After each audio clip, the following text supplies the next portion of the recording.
So, this is the house that's not selling.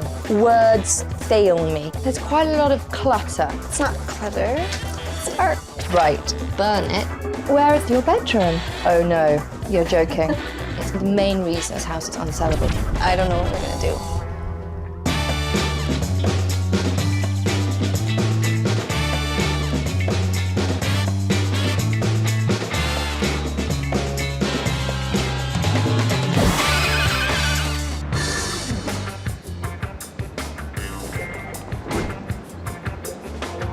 Selling a property can be a real challenge, even in a seller's market. The thing is, it's not just price that dictates a sale anymore.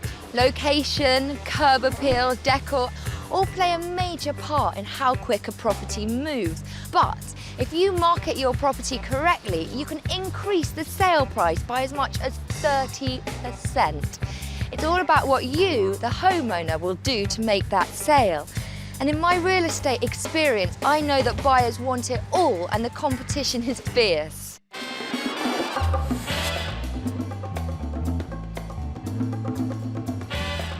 Frank and Amy's two-bedroom bungalow has been on the market for 2 months, which is a lifetime in this city's fast-moving market.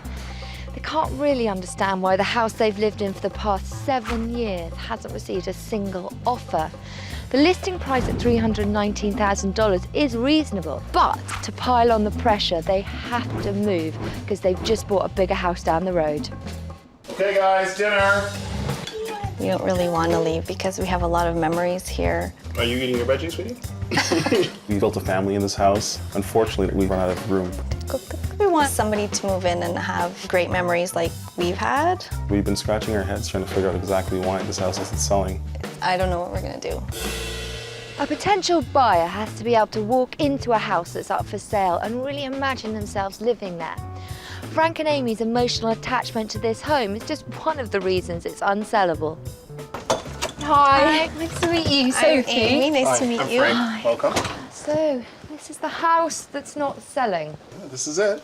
Okay, but that's why we're here. All right, yeah. Okay. So, tell me about this room. Well, this is the living room. Right?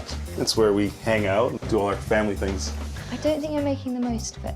It's a good-sized room. I mean, this house has a great footprint. It's not small.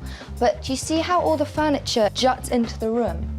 So instead of feeling that you're in a big sitting room, you feel almost like you're in a kind of passageway. We want a wow factor so someone comes in and goes, wow, what a great sitting room. Do you sense that? I think it's cozy. I like it. It's definitely cozy. For instance, there's quite a lot of clutter. My son made that. I didn't think you'd made it. It's lovely, but now is not the time to be sentimental. We're trying to make this into a neutral space, which buyers will want to walk into and think, this is the place for me. 2 bedrooms off the living room is quite common in bungalows of this size. First one, obviously the kids. Not such a bad size, but you really can't tell because of this crazy mess. So they have bunk beds. They do take up less space than 2 twins, but the stuffed closet, clothes and toys all over the place makes this room seem tiny, and it highlights the lack of storage. Not a message you want to send to potential buyers. So, whose room is this?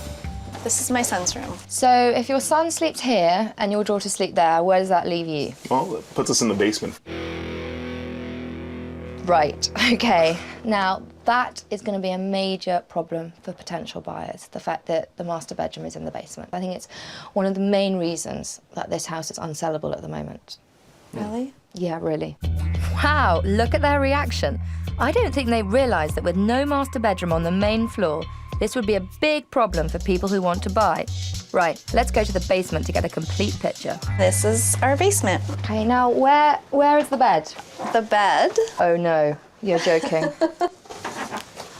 Words fail me. You both work really hard and you've got 3 kids and you sleep on a futon that most students wouldn't sleep on. Yeah, it's pretty pathetic. Yeah. I would weep. I could weep. From a serious point of view, for potential buyers, this is a really big turn-off because they're coming into this house and they're thinking, where's the master bedroom? They've got 2 kids' rooms upstairs and a dive downstairs. The sad thing is you can tell you've done work down here. You've repainted, and I like the colour of the walls. It's neutral, but even if we only changed one thing, this would be the thing that has to change. because at the moment, this is putting people off massively. It's hard to believe that the one bathroom in the entire house is in the basement, which could be a turn-off for potential buyers. Thank heavens at least it's in good shape because they've just renoed it. It's definitely a plus because a fresh new bathroom can increase the selling potential of your house by thousands. I can't believe what I've just seen. I mean, no one's going to go into that house and think to themselves, ooh, I like the one where the couple sleep in the basement on an old futon. I'm just going to have to sit down and discuss this with them because this cannot last. The plus points for the house is great street, fantastic neighbourhood, got open plan living, you finish the basement.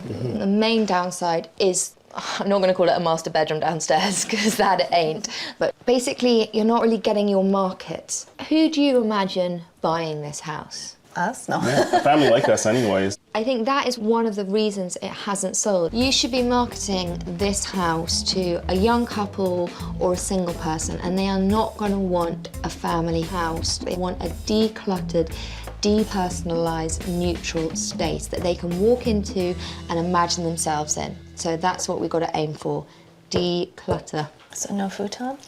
No, the futon, I personally would burn it. But, I can't say I'll miss it. okay. But now you're ready for the change, and that has to be something to do with the fact that in 2 weeks' time you could be paying 2 mortgages. Yeah, that's a pretty serious wake-up call. Yeah. If your house has been on the market for 2 months and you haven't received a single offer, consider why this is happening. When a buyer walks in, think, what are their first impressions and what's turning them off the property?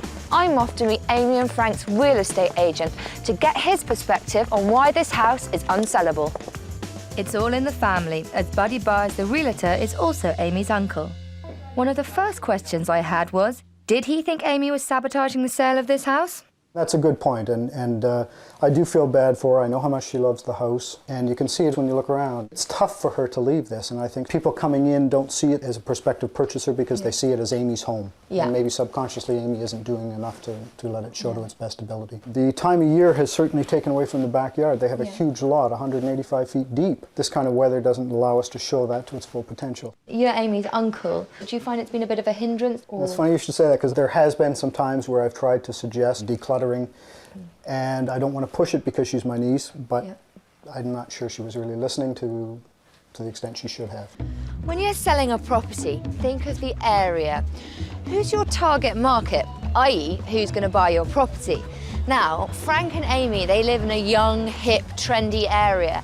And that's going to draw in a sort of 20-something crowd. The price is right, but it's those first impressions when you first walk into the property that are really turning people off. Might be time to take Amy and Frank to a comparable house in the neighbourhood to show them the competition. I brought you here because it's a comparable property. It's the same sort of size as yours, a couple of streets down, but I think it shows really well. So I'd like you to go and have a look and give me your thoughts at the end.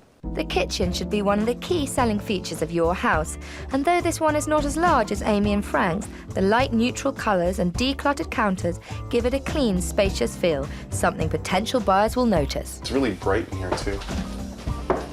Oh, I like the floor. Yeah, it kind of looks like our bathroom.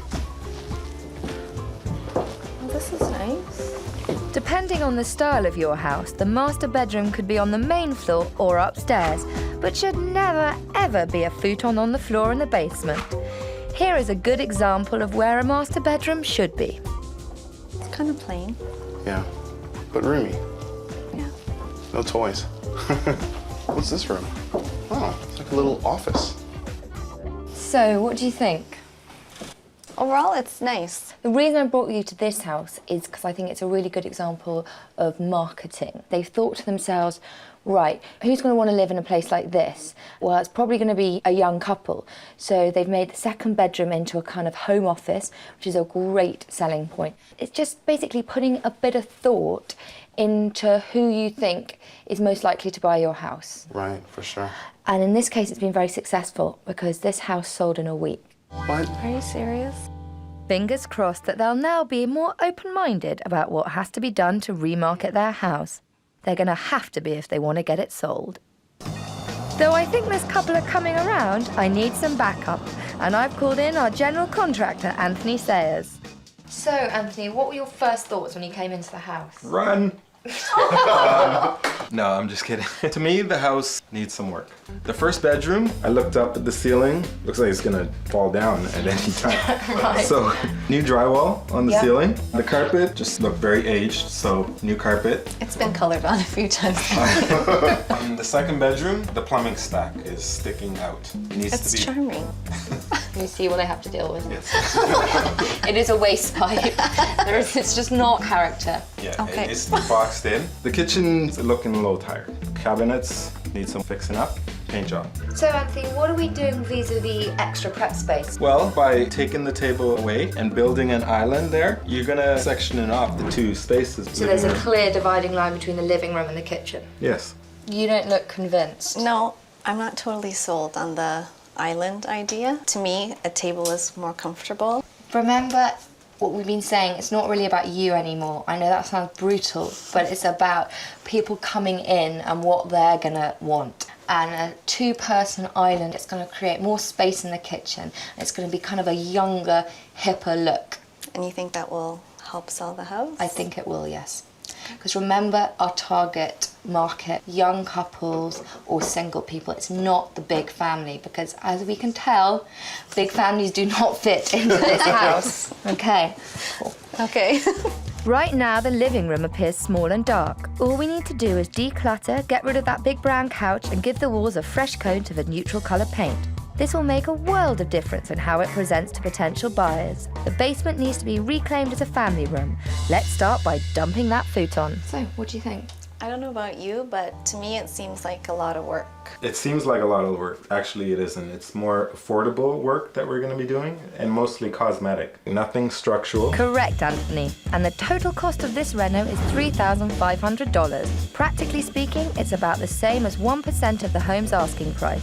A solid short-term investment, considering if they don't sell soon, they'll be carrying 2 mortgages for who knows how long. You know, these are changes we have got to make. You don't want this house remaining unsellable for another 2 weeks. You're right. Okay? So you're with me on this? I'm with you. Okay, let's get the overalls on. Let's do it.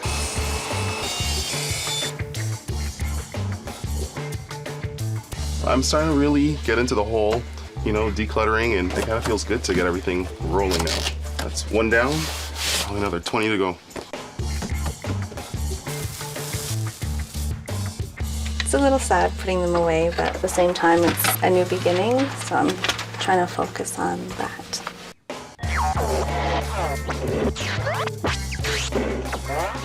Wow, look at our big room. I guess Sophie did know what she was talking about. Oh, yeah. Hey, Anthony, how's it going? Excellent. Cool, what are you up to? Making progress. Drywall in the first bedroom. Carpet Yeah. in the second bedroom. That pipe boxed in. Yeah, I saw that. Looks amazing. I see the island is still in its infancy, Anthony. Yes. I'm building the island to match the cabinets. It's going to be movable. I think it's going to be brilliant because it's going to act as a kind of dividing line between the sitting room and the kitchen without spending a huge amount of money. Yeah, it is pretty cheap. Most people don't realize how important the kitchen is. I mean, you can add tens and thousands of dollars just by renovating and having a nice kitchen. Excellent point, Anthony. For example, take a look at this house down the street that's just sold. Now, I wanted you to see a comparable property. Is it to your taste? I think it's beautiful. So, can you imagine your place looking like this? Not really. No. I think we have too many things around. See? By things, do you maybe mean Did I say clutter? That is one of the key things that we've been talking about is decluttering and a kind of calm space that anyone can imagine themselves living in. And this is it. Should we go and have a look at the rest of the house? Sounds good. Okay, this is the master bedroom, which does have an ensuite bathroom. Which Oh, is, I like that. this room is a bit smaller than your bedroom. Right. It feels bigger. See, it's the pale walls. Light paint helps bounce the light around, increasing the sense of space. And the best thing is, it's not a lot of work. Remember yesterday you were a bit nervous, Yeah. understandably, and thinking, oh God, it's a lot of work. But in this room, it's just a paint job. Yeah, it makes a huge difference. Yeah. Definitely. It does make a huge difference. And you can imagine coming in here and just relaxing. Yeah, definitely. Again, it's calm, and that is mainly to do with the decluttering, because this is very simple. Should we head on to the kitchen? Okay. Oh, wow. This is very nice. This is really nice. I like the cupboards a lot. Yeah, it's beautiful. The counter is very nice. I could definitely see myself cooking Nice in and here. spacious. But I really brought you to this house to prove a point. And this house does have 2 bathrooms, and the sitting room and the kitchen are separated. For some people, that's quite important. But your house is a better house, and it's much bigger. And you've got 2 double bedrooms on the first floor. You've got a bigger sitting room, a bigger kitchen, a bigger yard. But this house sold in 5 days. That's incredible. I never thought it would be that important Yeah. to declutter. With a little bit of work, you can achieve that look in your house, which is going to make it much more sellable. As the design work continues, Amy and Frank are slowly coming around to my side. But like their house, it still needs some work. It doesn't really feel like my house anymore, and that's kind of sad to me. I guess that's the whole point. You know, we're fixing it up for someone else to buy the house and come in and enjoy it. It's a lot of work right now. I'm trying to keep that other house that we saw earlier today in mind and using that as a little motivation. I hope that all this work that we're putting in here is going to pay off in the end. I'm feeling really good about all the work being done on Amy and Frank's house. When I first got here, I was a bit concerned, but I think we might have converted this home from an unsellable into a house a young couple just want to scoop up. There was no wow factor when you walked into Amy and Frank's house. To change that, we started by painting the living room and kitchen a light neutral colour, which immediately brightened it and opened up the space. We replaced that oversized couch with a smaller, inexpensive one that the owners can take to their new home, and rearranged existing furniture, removing visual distractions and allowing buyers to really see the potential in this room. We got rid of that big old kitchen table and replaced it with an affordable island that Anthony built. It clearly divides the kitchen from the living space and no longer feels like a big long hallway, but instead 2 individual spaces. To highlight the dual function of the second bedroom, we transformed it into an office space that could double as a guest room by repainting the existing shelving unit and using a chair they stored in the basement. We painted the son's room a nice light colour, boxed in that delightful wastepipe in the corner, and spruced up the existing bed with fresh new linens. Decluttering worked wonders, and with a few family photos to adorn the walls, the results were amazing. This room was transformed into a bright and spacious master bedroom that buyers can easily imagine themselves sleeping soundly in. The basement took the least amount of work and cost almost nothing. All we did was get rid of that hideous futon, converted a cluttered closet into an entertainment area, and rearranged some furniture to give the space new life and create an informal, relaxing space that will definitely attract buyers. Though the dirty work is complete, we've got more to do to get this property sold, so preparing for the open house is the next step. Marketing. Internet virtual tours and professional photos. An experienced photographer is needed to shoot them and get a colour photo for the newspaper. Large colour ads make all the difference in getting people to come to your open house. Do not scrimp on this. Find the busiest intersection near your home to put up your open house signs everywhere. You don't want people getting lost. Pay the $200 to $300 for a home inspection so the buyers don't have to spend the money. They'll like that. The moment of truth has arrived. Potential buyers are coming to see the house, and with any luck, someone will be putting in an offer.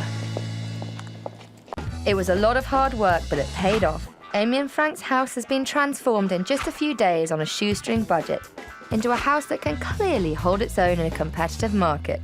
We're about to put it to the test with an open house. Come in. Hi. Hello. Hi. Oh, it's nice. Fingers crossed. I love the colour scheme. Just like I thought, a bright neutral colour makes all the difference. So this would be like a study. Or second bedroom. There's enough space in this room to hold a desk and a daybed for guests.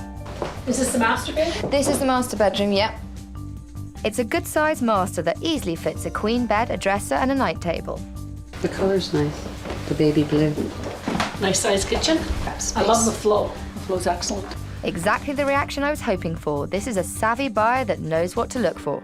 It's very nice. Nice colour, just very neutral. This is movable, so you can have it here or move it along there. It's designed so you can use it as extra counter space, kitchen storage or an eat-in bar. Oh, here's a room for you. That is so awesome. What are you doing with all the space? Oh, that's nice. It's amazing how rearranging your furniture to present the room properly really helps to visualize the use of that space. Excellent. Fingers crossed for sale. So now you've had a look around, what do you think? It looks nice and bright and airy and fresh. I love the kitchen. I love how everything flows. Just wonderful. It's nice up here to sort of relax and entertain and whatnot. The downstairs is perfect for him and for a TV room. I know it's a bit of a cheeky question, but maybe an offer in the pipeline? Very much so. Well, Very that's what much we so. like to hear. Yes. It's a pretty good possibility, actually. He looks like he's at home already. He is. It's his call. Hey, Ben, you want to live here?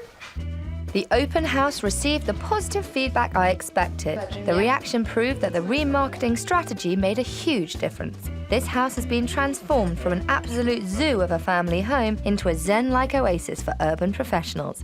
So the house is ready, but we'll just have to see if it sells. I'm nervous because we haven't sold yet. It's down to the wire now. We have to sell it, or we are gonna have 2 mortgages in 2 weeks. Well, the open house was a few days ago, and the good news is Amy and Frank have received 2 offers. So we're just hoping and waiting anxiously to see if one of those offers becomes a sale.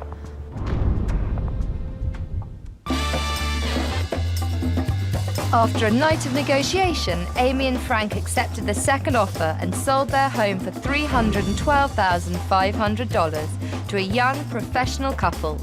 They fell in love with the house, and Amy and Frank fell in love with that.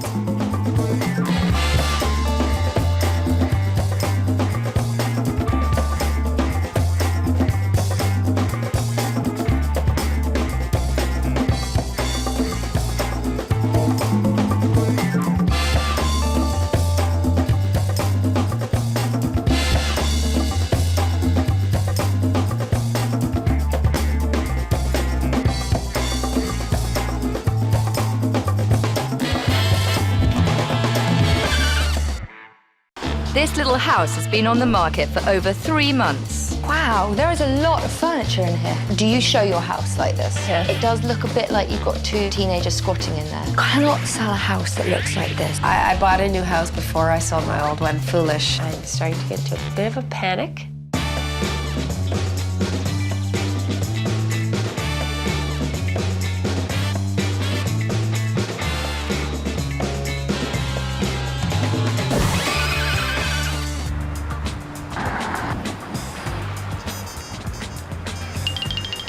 In an ideal world, houses would just sell themselves. But guess what?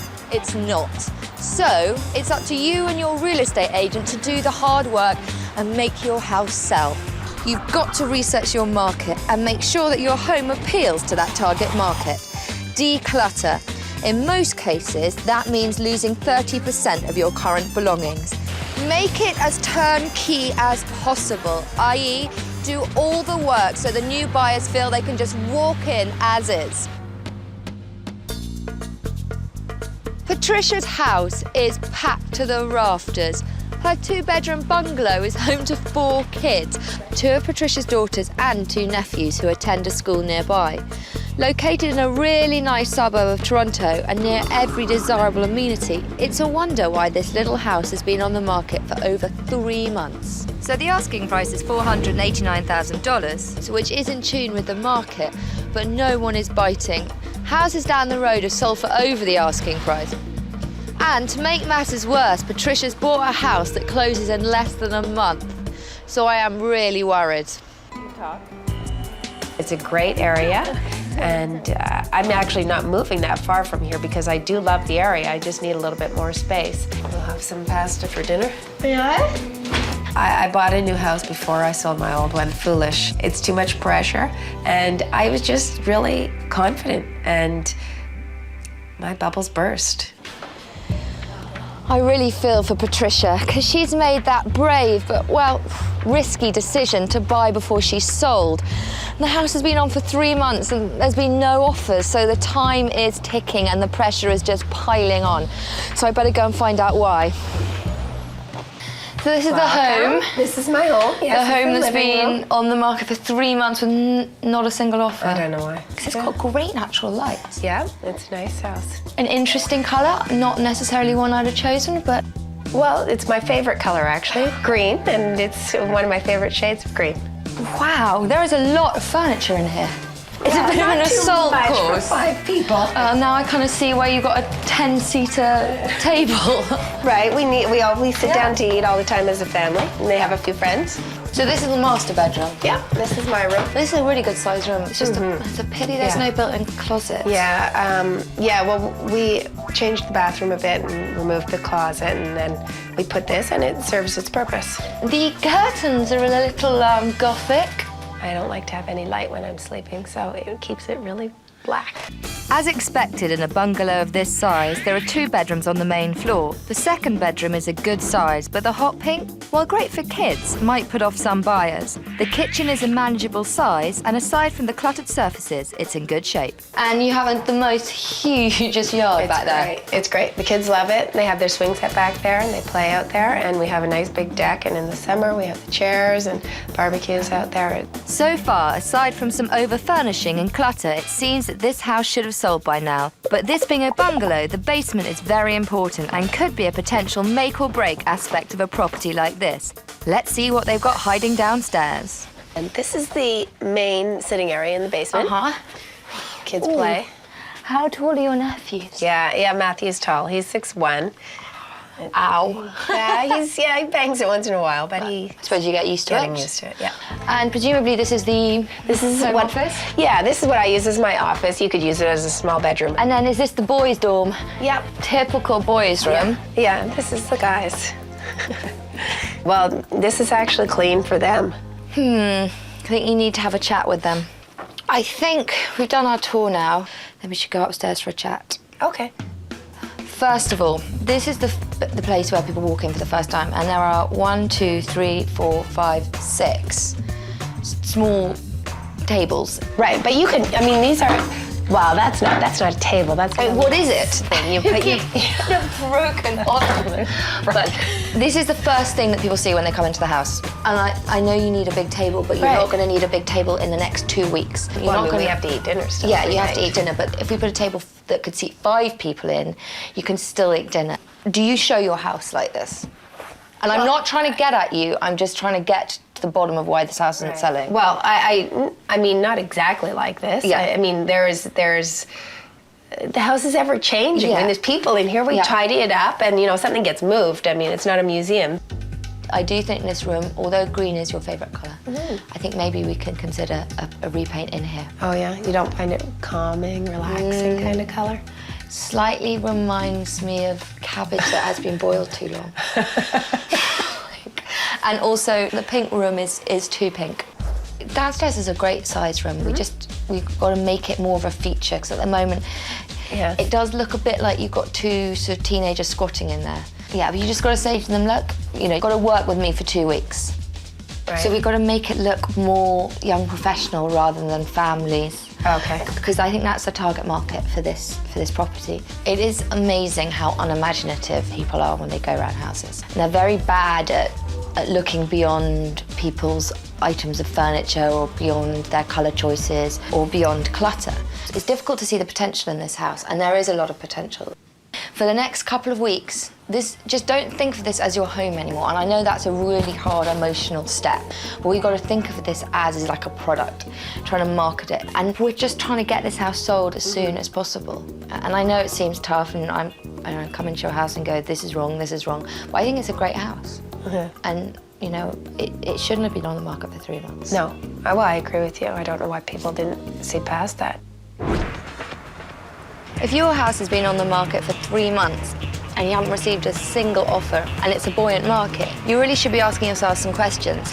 I've had a look around Patricia's house. I know why it's not selling, but it's always good to get a second opinion, so I'm off to speak to the real estate agent, Wendy, and see what she thinks. So, Wendy, I've got my suspicions on why this house isn't selling, but I'd love to hear yours. People have a hard time looking beyond Patricia's furniture and what is actually in this house to see that it could be a lot more functionable given the right furniture, the right paint colors, and so on. I have to ask, just because after 40 viewings, like being on for 3 months, do you think the asking price is a bit toppy or not? I don't think the price point is terribly off its mark. I think this is a very desirable neighborhood. The lot size is great. The house is great. We just need to emphasize its good points. What's been the biggest problems with viewings? Either the boys are home or the whole family's home. We have to clear out the house and allow people to feel free to roam around and feel comfortable. I guess Patricia needs to realize it's not always convenient when you have your house on the market to have people come through. She doesn't have any choice. She's already bought a house. So, she's just going to have to suck it up for 2 weeks. Yes, I agree. So we do have to get the ball rolling with this one, and we do have to get it sold. Well, I've spoken to Wendy inside, and we both definitely agree on this one. The family is the main obstacle to selling this house. We've got to get Patricia thinking our way and get the kids outside when we're doing viewings, because otherwise this house, it's just not going to sell anytime soon. I've really got to help change Patricia's approach to selling her home. I'm sure she'll come around once she sees this fabulous comparable home in the neighbourhood that sold quickly. So, as you can see, it's a very similar layout to your house. It looks nice, spacious. It is spacious. I think you get a sense of that just because there's not so much furniture, it's very decluttered. This house is very similar to Patricia's, right down to the colour scheme, but the big difference is this one is clean and clutter-free, which makes for a fantastic first impression. Did you know that within the first minute of a home tour, up to 60% of buyers' decisions have already been made? Like it or not, that's how a potential buyer's mind works. So if you're selling your home in a competitive market, a bad first impression might mean no sale. It's quite calm, don't you think, the whole house? Yeah, it is. It's nice and relaxing. Less furniture, little furniture, and so it makes the rooms look nice and spacious and cleared. I want to show you into the basement. Same kind of size. This is the equivalent of the boys' room. The big difference is you can actually see floor. And it's very tidy. Obviously, there's nothing in here. Yeah, but an empty room. It's empty room, but there's not a couple of unmade beds and bits of grass and like CDs and all that stuff. I know I sound like a broken record sometimes, but clutter and over-furnishing is a big no-no for a few reasons, really. Aside from the simple fact that clutter-free looks good and clutter looks bad, visual clutter is stressful to be around and it can trigger subconscious negative emotions for people. The thing about this house is it's been cleverly done because it's very easy to imagine yourself living here. It is a turnkey property. A couple can walk in and won't feel that they have to do a lot of work. It's decluttered, it's calm, and it's been very successful because it was sold in a week. Wow, that's good. I'm really hoping that seeing a place like this will inspire Patricia and motivate her to put in the extra effort needed to make her house sellable. But I think general contractor Anthony Sayers will have some ideas that will win Patricia over once and for all. I love this house. You're on to a winner. Absolutely. It's not showing well at the moment. Okay. Anthony here is going to save the day. Good. Yeah. Woohoo! So what are you doing upstairs? I think we're gonna start by pretty much neutralizing the colors that you have upstairs, and they'll just brighten everything up and just make the space feel much bigger than what it actually is, right? Okay. The master bedroom, you have a big armoire that's taking up a lot of space as you walk in, so we'll get rid of that. And I was gonna build a corner closet for you, that way you can have storage. Yeah. So. Anthony's got big plans for down here, and they're making me a little nervous, so why don't you tell Patricia? I'd like to raise the ceiling. Right, yeah. I'd like to dig the floor. Sure. But we can't. Of course, yeah. You have this wall that separates the two rooms, so I was gonna open that up and build some built-ins. Oh, neat. That will separate the two rooms, and Excellent. then that way we can get rid of this big chunky furniture and put all your electronics into the new built-in. Good idea. Yeah, that's great. And it'll kind of open up the rooms, give it a better flow. Right. So, on that note, I think we better get to it. Yes. Absolutely. Packing. I think Anthony's got some great ideas that are going to help this house appeal to potential buyers. But we've got an ocean of clutter and furniture to move before we can even start thinking about the real work. In fact, people routinely underestimate the amount of effort and time it takes to prepare your home for a makeover. It can be the hardest part of the job, so remember to allow ample time for it. It's crazy. There's people all over, and I'm thinking, we've got to get this stuff out. We don't have a lot of time to get this thing done. Patricia's right. We've got our hands full with this one. To get this house sellable, we're going to need a lot of elbow grease and maybe a little midnight oil. Well, it's been a long night, but we've certainly made some progress. Might be a good time to give Patricia a sneak preview of our design plan. The color is Yeah, it's the same color as the ceiling and the baseboard and the trim. I think the main thing is the furniture's going to be smaller in here. It's chaos. I can't imagine you're gonna have this finished by tomorrow. And this is all painted. Yeah. Like this is finished. This is the color. Dude, it's the same color as the living room now. And so is the bathroom. Yeah. Doesn't appeal to me. It needs some life. There's no contrast with anything. Wow. Don't laugh. Yeah. Well, it's destroyed. The basement is destroyed. Yeah, but look around there. Wow, the wall's gone. Yeah, the wall's One gone. room now. Yeah. And so this is where you guys want to put the TV entertainment Yeah, this is where we're going to put unit the entertainment space. thing? Yeah. I mean, it's coming along, but it's got a long way to go. So good luck to everyone. I can't believe this mess. There's no way these guys are gonna finish this. Our design plan may not be Patricia's cup of tea, but deep down inside, I'm sure that even Patricia understands that it's not about her anymore. It's about pleasing the target market. How's it going? Good. Well, I How's it hope look? it's like Mary Poppins' purse, you know, really small, but you can fit masses in there. It's a walk-in closet still, look. Yeah, and I'm the Pope. But no, it's not huge, but it does make the room look much, much bigger. Fantastic. Well, I think it's an improvement. Less bulky, definitely. Yeah. Perfect. Okie dokie. Thanks, Anthony. Okay, no problem. A focused design plan will make this house sellable, just like it did for this comparable home in the neighborhood. Notice the sight lines in this gorgeous living and dining area. Not only do they draw your eye to the different areas of the house, but there's nothing blocking you from getting there. This is a stark contrast to Patricia's house, which was an obstacle course of furniture and clutter, literally burying the potential of the space. When showing your home, your bedrooms have to be ready to be lived in. This bedroom has no clutter, no bright colors, and no people. In this case, the basement wasn't dressed, but it wasn't a mess. Potential buyers must have been able to imagine themselves there because someone bought this house for over asking price in just 12 days. Back at Patricia's house, we've made great strides towards this house becoming sellable. It's been proven that new designs have helped sell other similar homes in the neighborhood, and with that in mind, I think Patricia's finally convinced that it will help sell hers as well. Slip covers are, they save so much time and money because instead of buying a whole new set of sofas. Oh, they're a great way to give a couch a whole new look. Looks like a brand new, different couch. I would never know it was mine. And then you just whack them in the washing machine if someone spills Ribena Something on them. on it, yeah, so the light color doesn't matter so much. Yeah, I know. Yeah. No, I No, think it looks they're great. So, generally, what are your thoughts on the house? I think it looks good, actually. Yesterday I was a little less sure, but I think I like it. It's too bad it wasn't done a couple of years ago. There's so much to do. The room's been painted, furniture being assembled, the pink bedroom is being painted, the built-in's being built, and the downstairs being painted as well. And so many different projects going on, so it's a little chaotic right now. But I can assure you that there's a method to our madness. This team is a well-oiled machine, and together we've completed an extraordinary makeover in just 4 days. In the main living and dining area, we've turned an acutely personalized and congested room into a clean, chic, and sophisticated condo alternative. We've replaced an old couch and chair with 2 low-back armchairs that are cozy and compact.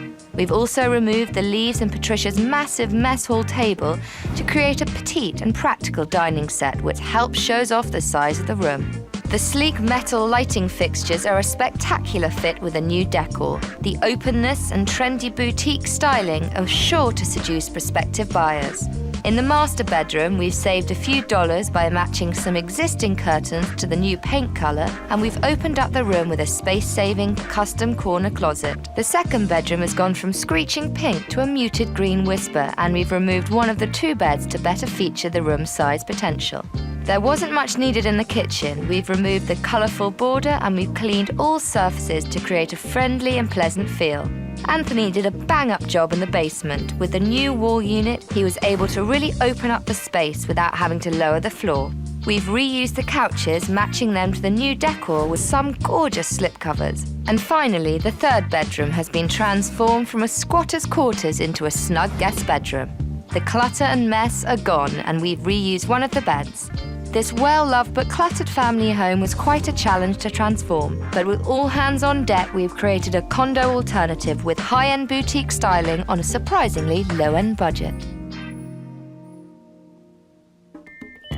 But even if you get your house to look this great, there are always a few things you can do to prepare for an open house. Have colour property particulars lying around with seasonal pictures in them. It is especially important on a day like this when there's 3 feet of snow outside and you want to show how fab your house looks in spring. Have all documents relating to your house laid out. Home inspections and appraisals are crucial. It might not be convenient, but it is really, really important to get the family members out of the house for viewings. Home buyers aren't going to want to poke around if there's 2 kids listening to thrash metal in the basement.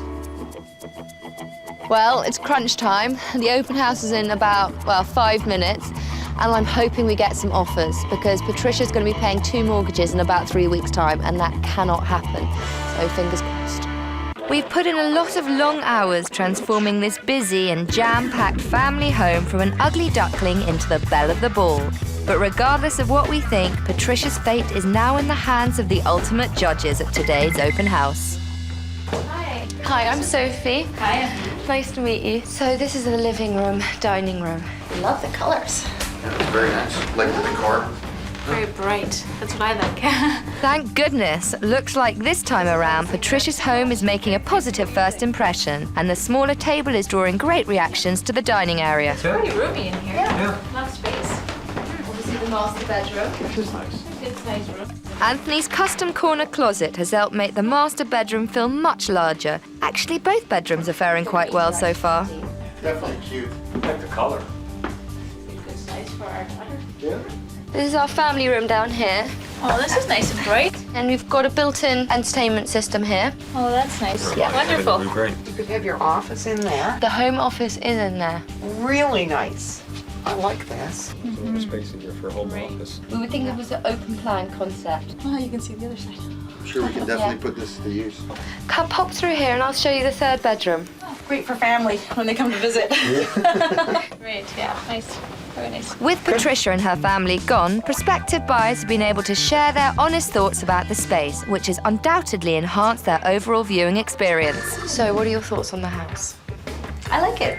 We're in a condo right now, having a couple extra bedrooms and a basement, so. It's a luxury. Yeah, a luxury. So, can you imagine yourselves living here? The space is good. The location is excellent. I think that's what the we're main really thing. So, will you consider coming back and having another look? Probably. Definitely consideration. I think we will. Yeah. It's very nice. Yes. Good.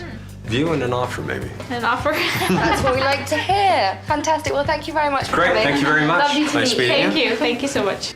Now that's what I've been waiting for. It's not an official offer, but I can sense some legitimate interest in the house, which is a great sign for Patricia and her whole family. Selling your house isn't convenient. I'm not going to sugarcoat it for you. You'll have to make changes to your routine if you want it to sell. Patricia knows that now, so hopefully, with a bit of luck, her house won't be on the market for long. It looks like a whole different place. I'm amazed it was accomplished in this short period of time. I don't have much time left, so hopefully we'll find out very soon if it's worked or not.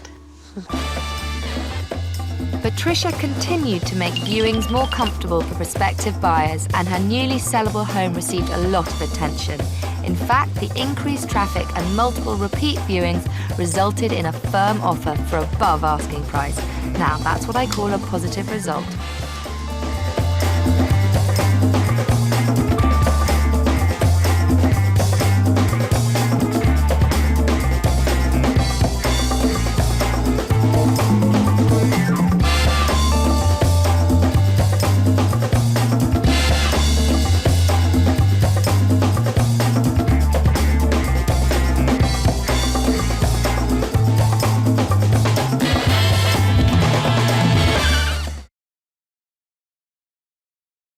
This is the unsellable house. We thought that it was going to sell immediately. It's been on the market for over a month without any offers.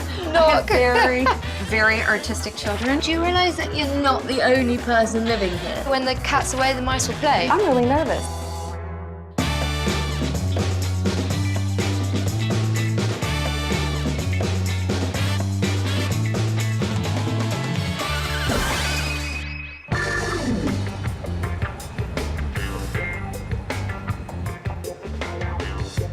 As a property expert and someone who's moved a house 14 times themselves, I know how important and potentially stressful moving can be. But there are a few things you can do that ensure that you will come out top dog in the real estate game. With a little bit of perspective, a lot of common sense, and being totally focused on ensuring your house becomes someone else's dream house, you can really end up a winner. Andrea and her 2 daughters have been living in their home for 3.5 years. But the catch is, her and her fiancé John have bought a house and he lives there with his daughter. It's a case of 2 mortgages until Andrea can sell her little 2-story home. Priced at just $429,900, it's situated in a really desirable, family-friendly area of town, but it's been on the market for over a month without any offers. Other comparable houses in the neighbourhood have sold and for above asking, so it makes me wonder what's wrong with this house, because there's been no real interest. This is a pretty close game, don't you think? Not for long. I bought this house about 8 years ago, and I and my 2 daughters moved in here, and we've enjoyed it a lot. Ow. You cheated! You bet! I'm selling the house because I have met a new man, and he has a daughter, and I think in order to really move on and make a new chapter in our lives, that buying something new was really the best opportunity for us. I was extremely confident about putting this house on the market. We thought that it was going to sell immediately, but that certainly wasn't the case. So I'm really nervous. Not only do I have to carry 2 homes at the same time, I just don't know what to do about garnering the interest that I was hoping to get by putting this house on the market. Andrea's house is situated in a really desirable pocket of Toronto, close to schools, community centres and transit routes. It's ideal family living, so it is beyond me why no one's biting. Hey Andrea. Nice to meet you. Thanks for having me. So this is the Unsellable house. That's right. Are you living here at the moment? I'm back and forth between my other house and this house. It's funny you said that, because you know that smell? It doesn't feel the house has been totally lived in, a tiny bit damp. What have we got here? There used to be a fireplace there. It was a non-functional fireplace, and so I decided to maximize the space as a result. Yeah, I see. So this must be your dining room. Yes. It's got a great flow, this house. Not loving the chairs. No, why? I can't think. 2 children, they're very creative. These need to go. So, what room is this through here? It's a glorified storage area for me at this point. Well, Andrea, do you realise that you're not the only person living here? What do you mean? There are a lot of mice, judging by the amount of mice droppings down here. Okay, that's not good. No. Well, you know, when the cat's away, the mice will play. So they're probably like, hey, so they're having it's a party holiday. when I'm not here?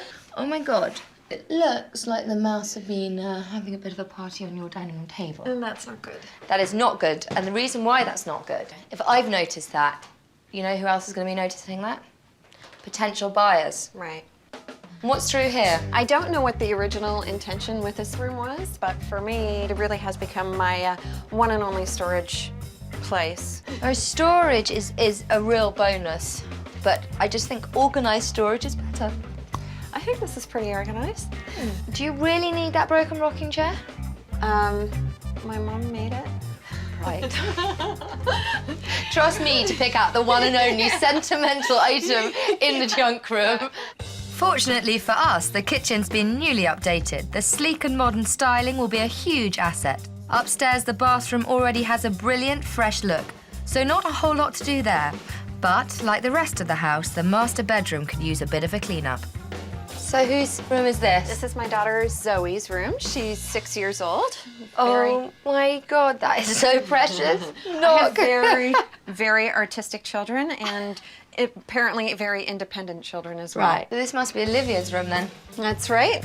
Olivia's 8 years old and has the same sort of creative flair as her sister. Ooh, I can see what you mean by creative flair. Got such beautiful natural light up here, and you've replaced the window, but because you haven't finished it off, buyers are just going to look at it and think it's an old window. I've had the tour now. We can discuss what I think needs to be done to get this house sold. Perfect. First of all, I'd like to start by saying I love your house. Thank you. I really love it, actually. It's just got so much natural light, it's got so much charm. Problem is, it just looks a bit dirty. To be honest, your sofas do look a bit like they were picked off the side of the road.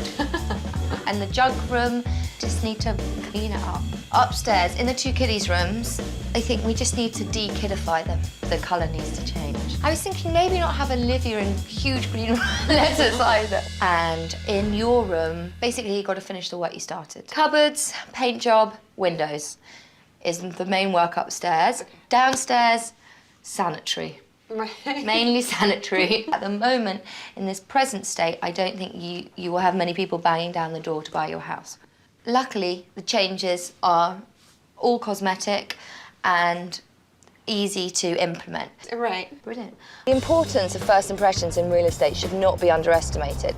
And I'm getting a sense that the way Andrea is presenting her house is turning buyers off, and they're not getting all those warm and fuzzy feelings. So I'm going to go meet her real estate agent and pick his brains as to why the house isn't selling.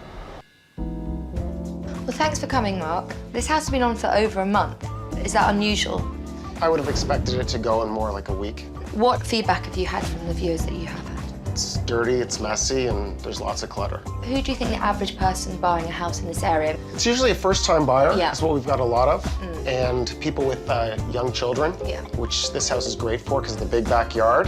And it's a 3-bedroom home. First-time buyers, it's always a challenge because they expect everything to look like a show home. It's their dream, it's their first home. So it's hard for them to see past other people's clutter and mess. Is this something you discussed with Andrea? Or? We had it cleaned and we've put in a lot of work. It just needs to get pushed over to that another Next level level of clean. How did the house used to look? It was quite a disaster. I stopped in one Sunday after Andrea's daughters had a slumber party, and it looked like a tornado had come through here. You know, the girls' rooms are cute, but they're really just for them and show their personality, and we'd like to make it a little more for everyone. You're a friend of Andrea's as well as being her real estate agent. That's right. I've actually known her fiance for over 20 years. It's hard to come into someone's house and when they're good friends of yours and say, you're kind of messy, let's clean it up. Yeah, I mean... But the sooner we get this sold, the sooner we close, the better for everyone. It's obvious to me after speaking to Mark that he's spoken to Andrea about the whole cleaning thing. I don't think she's really taken it on board, but she's a single mum, she's busy, she's got a job, and she's between homes, so fair enough. But if she doesn't sell soon, she's going to have to think about reducing her asking price. And all this house needs is a bit of TLC, and it'll be like a show home. I thought I'd make the most of the break in the weather, so I'm bringing you to see this house. Similar size, similar layout, but it's looking fab. So I thought we'd come and get some inspiration. I just want you to see it. I think it's important. Oh, it's really bright and clean. I was about to say, I would happily eat my meals off this floor. Right. Now, that's not something I'd say at your about house. my house, yes. It's just pristine.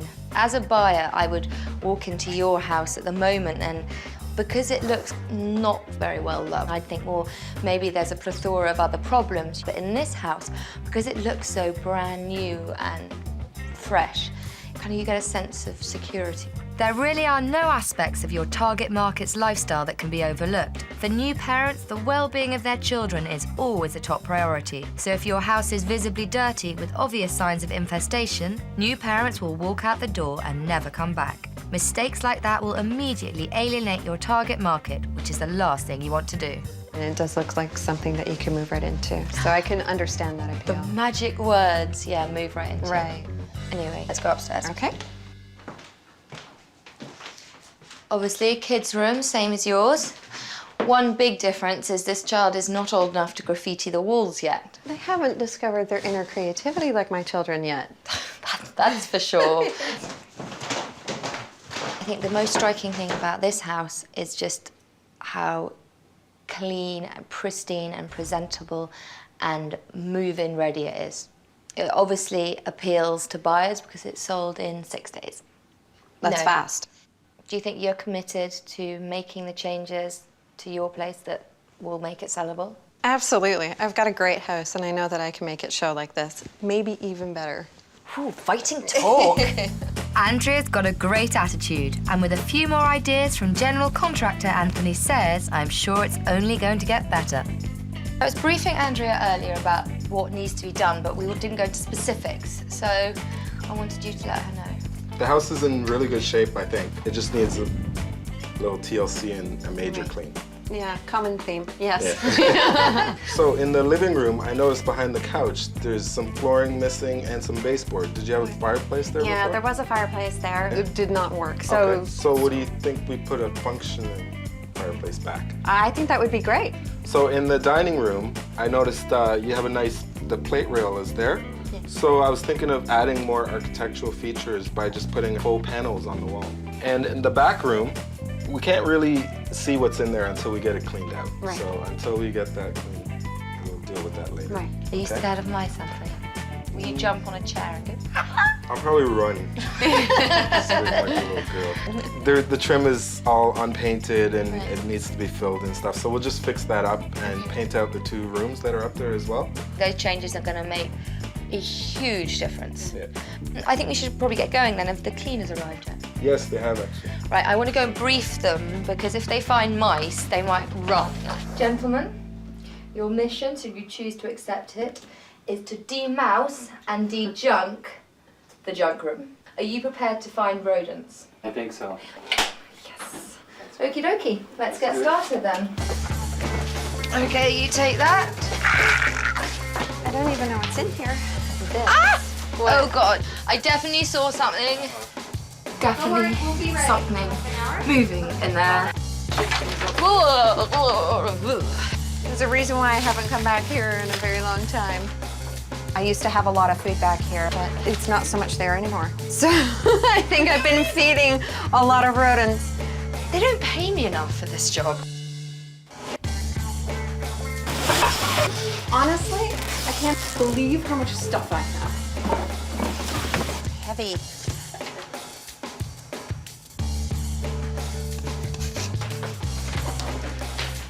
Oh, what have you got there? It's an insert for the fireplace. And you plug it in? Yeah. Watch this. And we had light. Ta-da! Is that nice? Is that rock or what? Yeah, it does rock. I think it adds a focal point to a sure. room. You walk in and it's gonna bring your eye right to it. And apparently, we're painting that and the woodwork. I don't like painting stained wood, but we're gonna do it just to try and tie the 2 rooms in together. So we just have to have faith. That's right.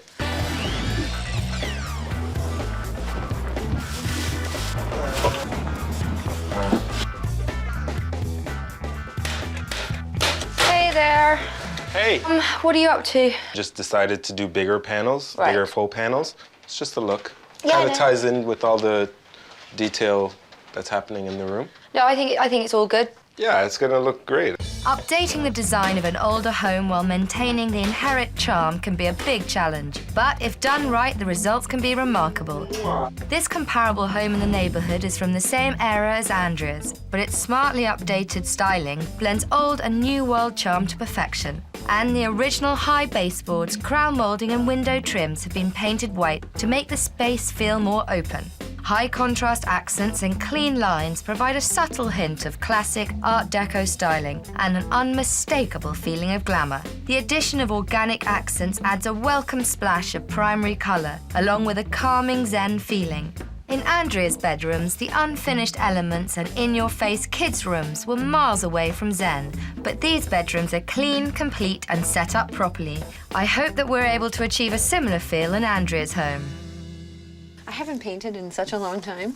Really? Yeah. I think that the paint in the kids' room it was completely necessary. Yeah. So it's just really changed the appearance of the room. Yeah. I really liked how bright and fun they were, but I understand from a resale perspective that bright purple and pink and their names about 6 feet long probably takes away from the vision of what they could do with the room. I think this house will appeal to a young family or a couple who want to start a family together and be part of this close-knit community. I'm curious to see what the open house throws up if we get any offers, because Andrea and John want to start their lives together and they should be able to do that soon.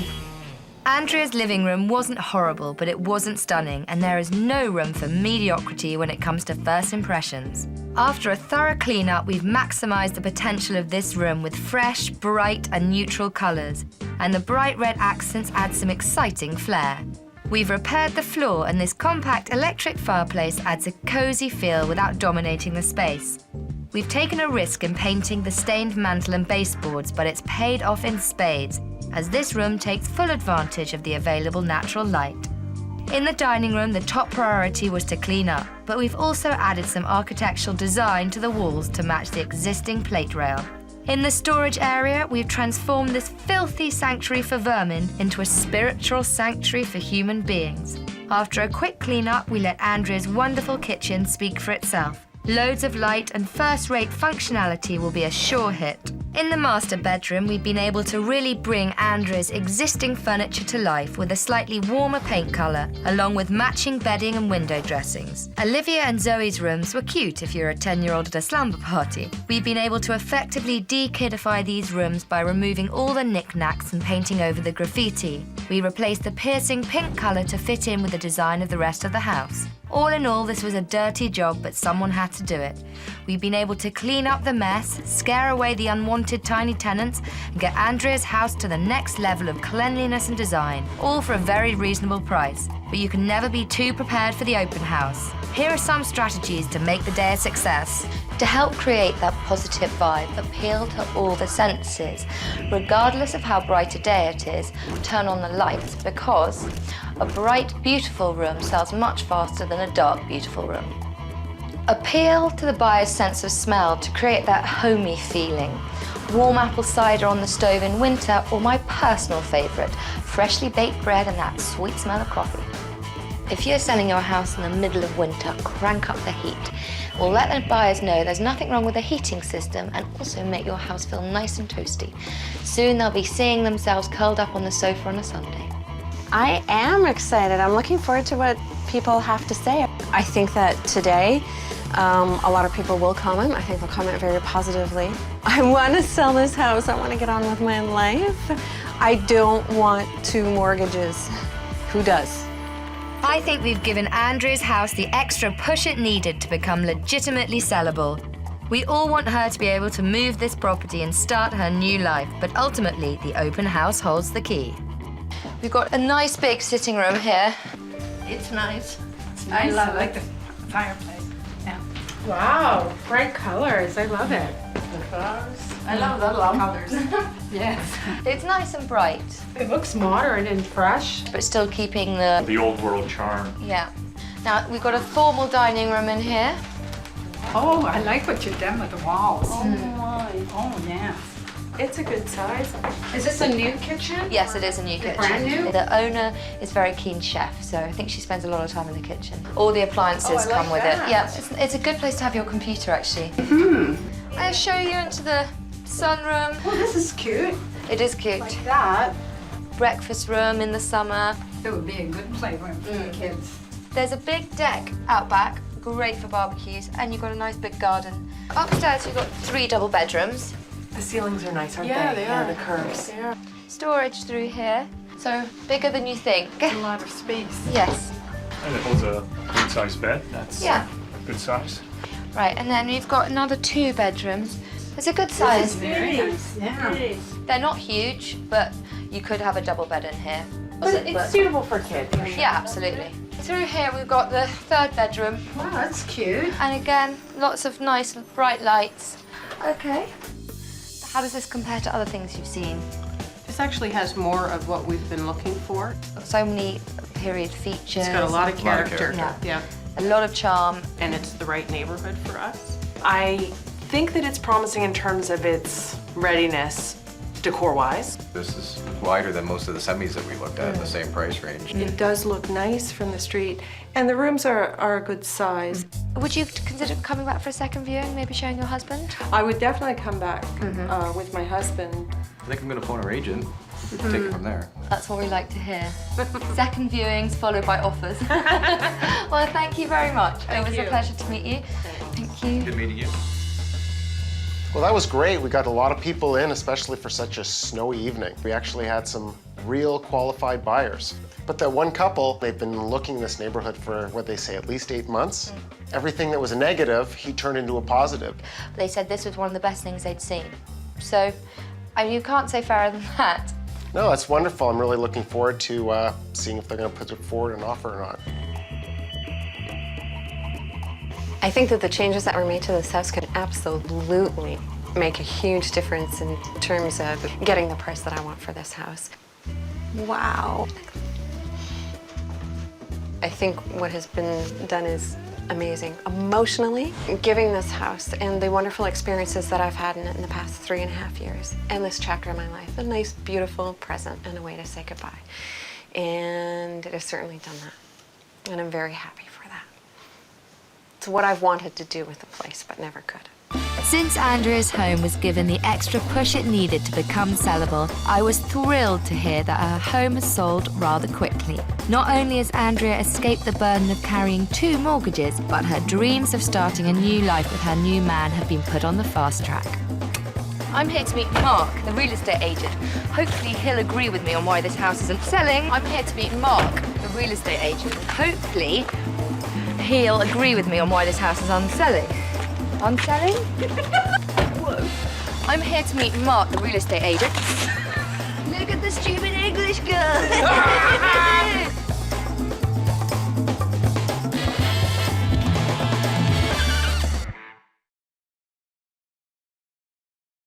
Mark and Dana have to sell their home, otherwise they risk losing their new house. Got everything done as far as we could. Unfortunately, it wasn't enough. The dining room is lacking a dining room table. It's just lacking any furniture whatsoever. There's a lot of competing patterns. It's like a 70s plaid nightmare. Unless this house gets some furniture into it, it is going to remain unsellable.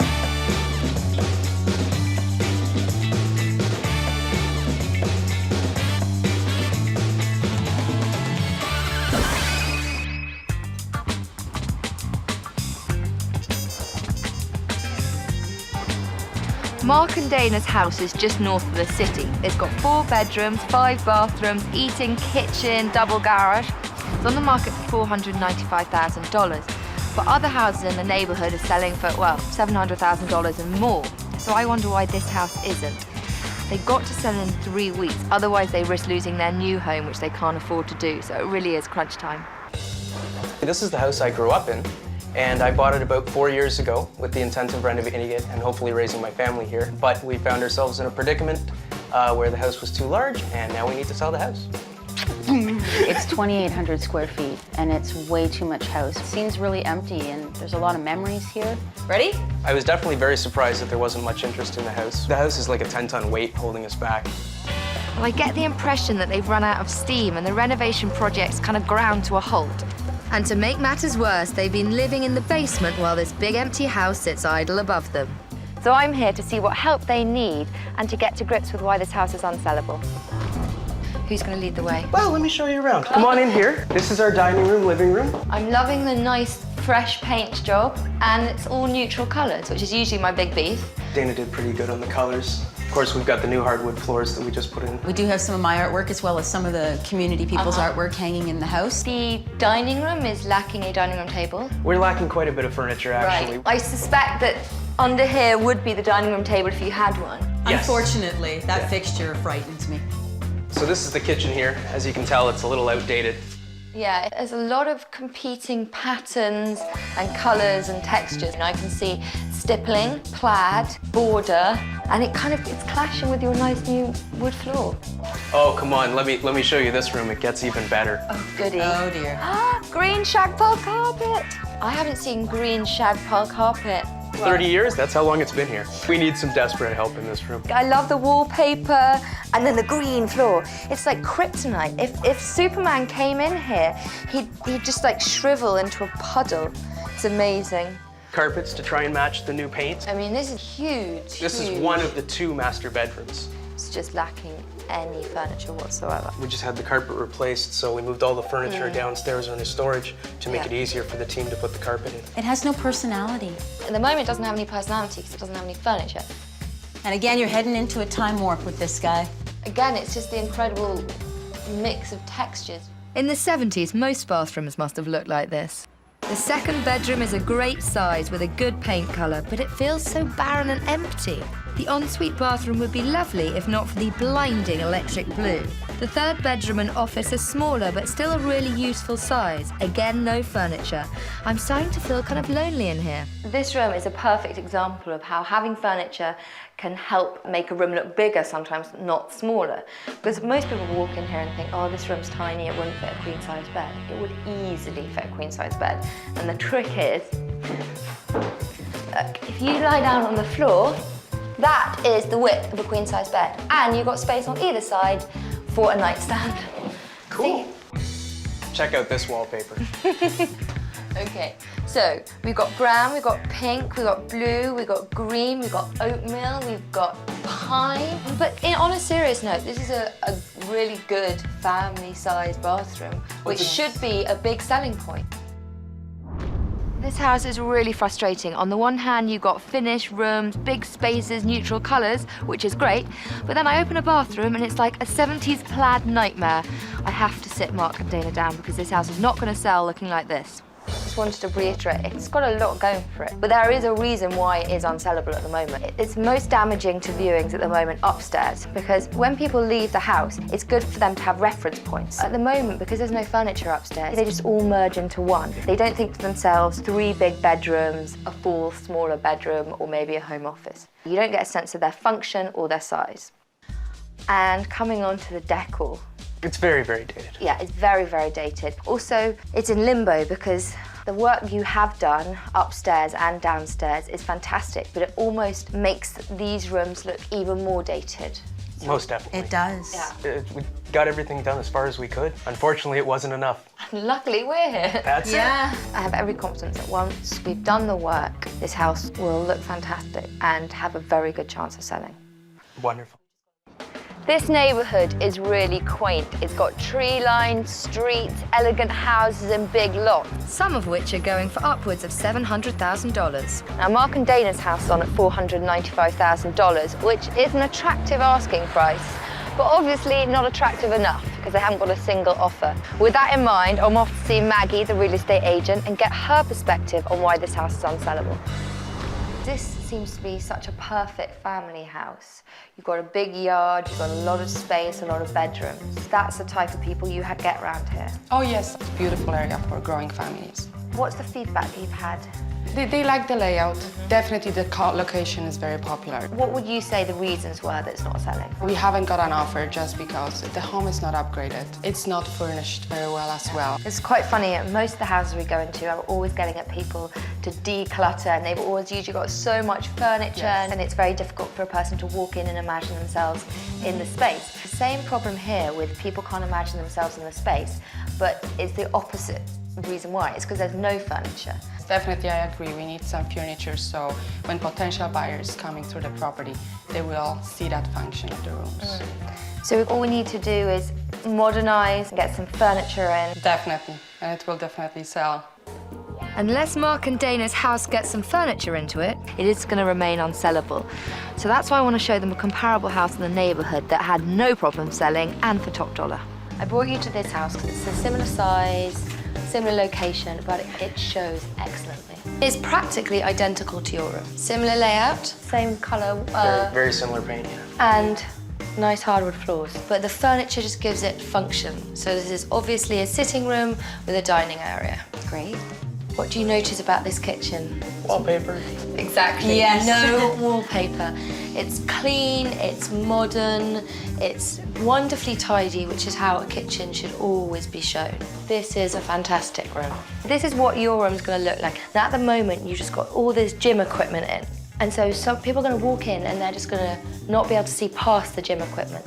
I want it to look more like this, a really nice, quiet room where you can imagine watching telly or reading a book.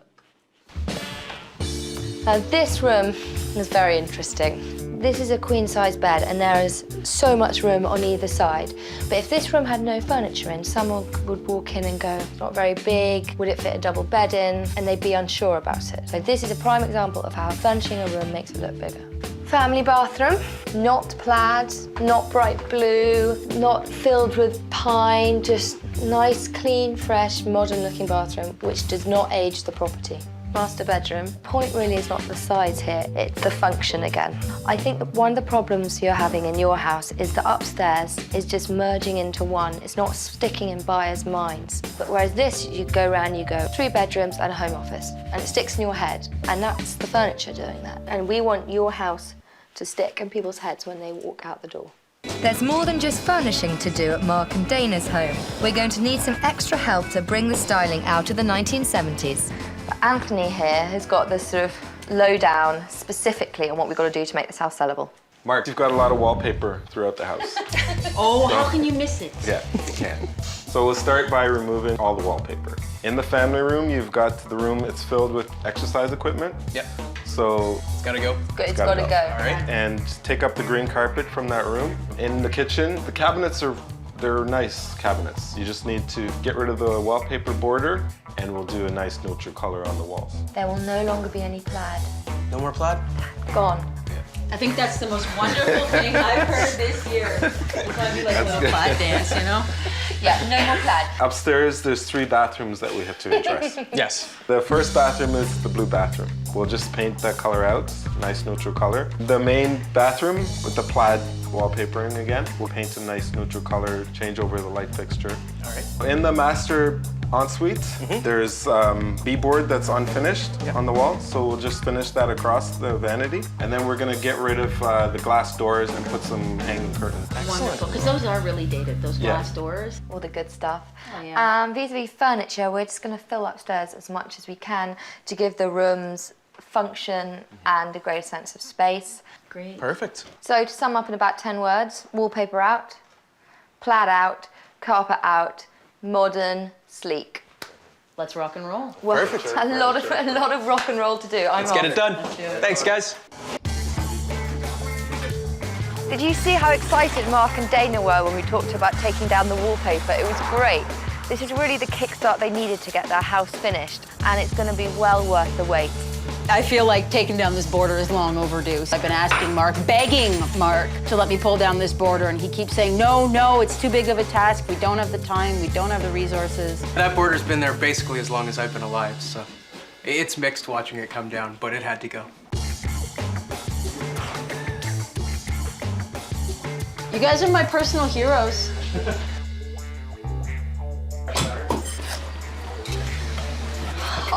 Such a satisfying feeling. The top layer is really difficult to peel off, and you can only take it in tiny bit chunks. But then the bottom layer comes off like butter. The steamer makes it a lot easier, doesn't it? Yeah. So, in here, Wallpaper being stripped out, it's gonna paint a neutral color. you guys seem to be doing it much faster than I was doing it. I don't think I'm very good at it. I think you're doing a pretty good job. And in here, cabinet's been primed already and Oh, the shower doors are gone. gone. Oh God, that does make a big difference. Cute. We'll finish painting and then we'll put the floor down. And finally, the blue room.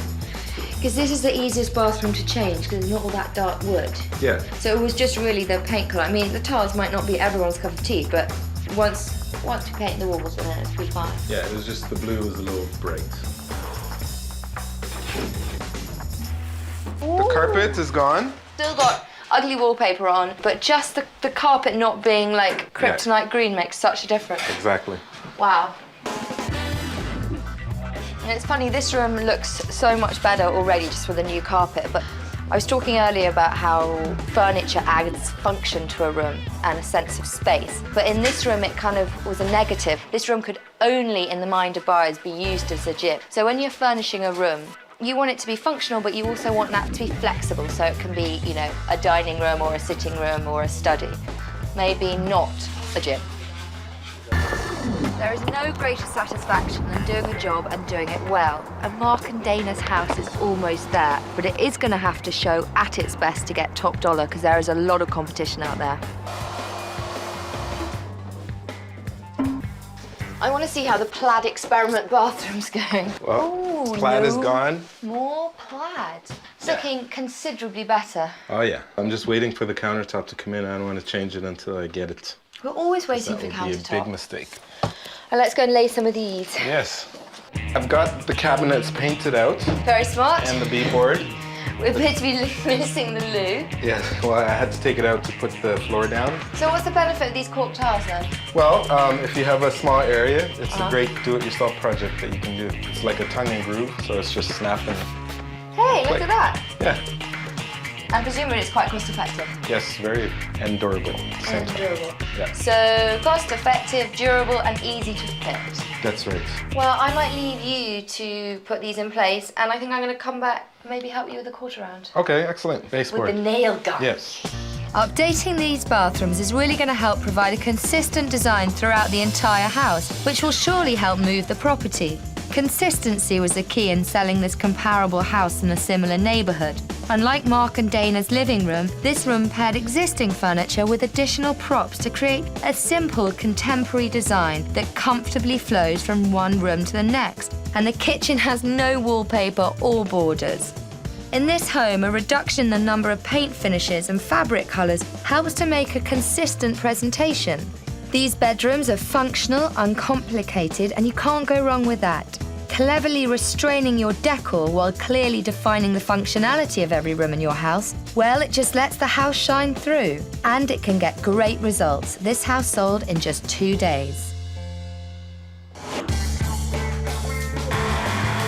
I'm really hoping for a positive result for Mark and Dana, but we've still got a lot to finish. This whole process has basically left me exhausted and excited. It's amazing to see all the transformations going on and everything turning from kind of drab to fab and getting rid of all of the 70s wallpaper. And it gives the house a whole new feeling and it just seems so much more open and inviting, but I'm tired. It's a very, very important open house that's coming up. The place looks phenomenal. It's gonna be good.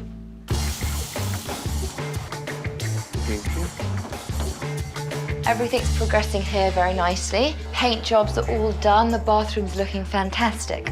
Now, if you're like Mark and Dana and you don't have any furniture, don't panic. You can borrow pieces from friends and relatives, you can refurbish old tired pieces, or you can do what we did and rent it. A lot of people don't know you can rent furniture, but you can, and it's much more cost effective than buying.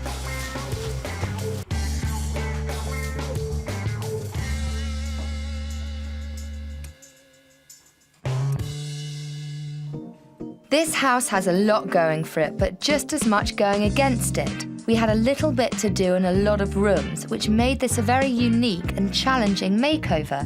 In the living room, the paint colour was fab, but the furniture wasn't. We've replaced the lonely futon with a full living room set, which truly defines the space. We've even used the existing artwork as a strong accent, which really draws you in.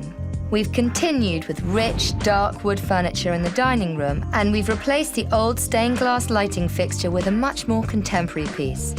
Around the corner, we've removed all the outdated wallpaper, updated the lighting, and added a charming table and chair set. Now this large Eaton family kitchen lives up to its name. This home gym was one of the chief offenders, so we tore up the green carpet, painted over the matching wallpaper, and fully refurbished the room from an 80s country gym into a cozy and wonderfully intimate family room. Upstairs, the bedrooms had great paint but no purpose. We needed to furnish, furnish, furnish, and now nothing is left to the imagination. Add a few simple decor choices and we've turned these rooms from empty shells into stylish and functional spaces. Potential buyers will easily be able to imagine themselves living comfortably in these rooms. But the real dramatic changes were in the bathrooms. In the master bedroom ensuite, the 70s glass shower doors are no more, and the new lighting fixtures are fabulous. In the other ensuites, we've gone from electric blue to fresh and new. And we've turned Plaidville into Pleasantville with soft neutrals, a much lighter countertop, and a new shower curtain. We have made a dramatic impact on this home, and we've done it all for $4,400.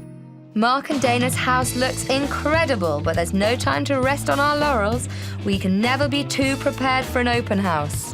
Create a bit of atmosphere by adding some ambient music. Potential buyers will appreciate it. Update the property specs, advertisements, internet sites with the new photos of the makeover as soon as possible. Install good lighting. It will really make a room shine, and floor lamps create a great sense of space. Maintain curb appeal even in the winter months. Clear pathways and driveways in snow and ice. You don't want someone breaking an ankle before they've even entered the house. The house is looking great. It's beautifully furnished. It's finally out of design limbo and it's ready to sell. And I know the changes we've made are going to have a big impact on potential buyers. Plaid wallpaper, gone. 70s bathrooms, refurbished. And the house is fully furnished. So, looks like we're ready for the open house. Nice to meet you. Well, come on through. This is the formal sitting room. Hardwood floors all the way through? Hardwood floors in here and in the kitchen. Oh, this is nice. Nice eating area too. And through here, we've got another sitting room. Very nice room. How relaxing is it to sit here with a book, a glass of wine? Beautiful. Very nice. I like the carpet. Brand new. Upstairs, we have 4 bedrooms and 3 bathrooms. Oh, this is nice. Quite a lot of space for them. Yeah, it's really big and nice, yeah. So this is the master bedroom. Oh my god. It's good, isn't it? Yeah, it's a big size, yeah. Nice. 2 closets? 2 closets. That's great. And an ensuite bathroom. Oh, that's a good size. It is a good size. So this is your guest bedroom, which is again very generous size. Kids would love a big room like this. The boys' bathroom. Oh, nice. This is nice. Nice little shower, eh? Smallest of the 3 rooms, but it's still a really good size. For my youngest one, yeah, it's really nice. This would be a great office. And it's away from the master bedroom, so can't hear the noise. You can't hear the click, click, clack. No. So you said you'd seen around 30 houses. How does this compare? This house to me looks like it has a lot of potential. It's nice and bright, and it's been recently painted, so you could pretty well move in. I liked it. So now I'm gonna get my opinion on my husband. Yeah. And probably he's gonna be positive. Do you think potentially you could imagine making an offer on this place? Absolutely. Yeah, definitely, yes. Fantastic, Yes. that's what we like to hear. Well, thank you very much. Yeah, thank you so much Lovely for to meet having you. us. Thank you for for showing us through. Yes.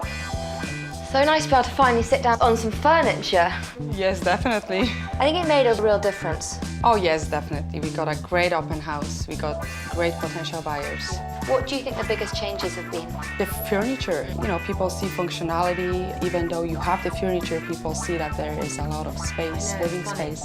I have to say, I think we did a pretty good job. I think so. Hopefully we're gonna get some multiple offers. Well, that's the spirit. Fighting talk.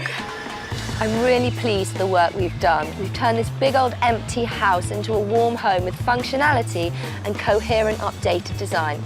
It was fine before, but now it really realizes its true potential. I can't believe the furniture. Oh, isn't it amazing? And just like how it fills the entire room now. With furniture, this house has got personality. We've got less than a month before I have to be into that new house. So it's really, really gonna help us get to that deadline. This has got to be the most dramatic change. Like that crown molding and just the color with that hint of yellow, like seriously, the whole room just opens up and it is so bright. No more green.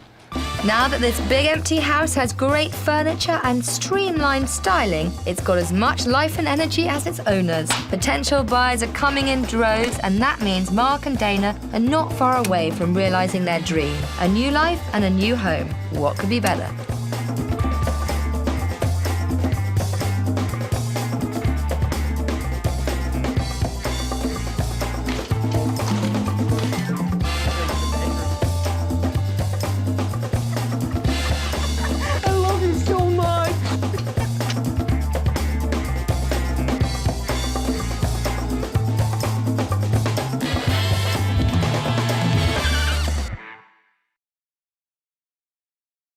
Christina's house has been on the market for over a month. Good location, good size, but the kitchen is ancient.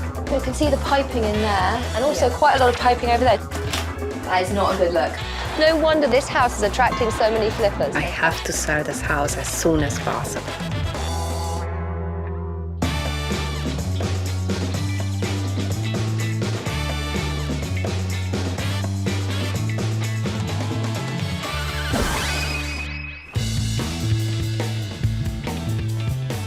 In a buoyant real estate market like Toronto, flipping has become big business.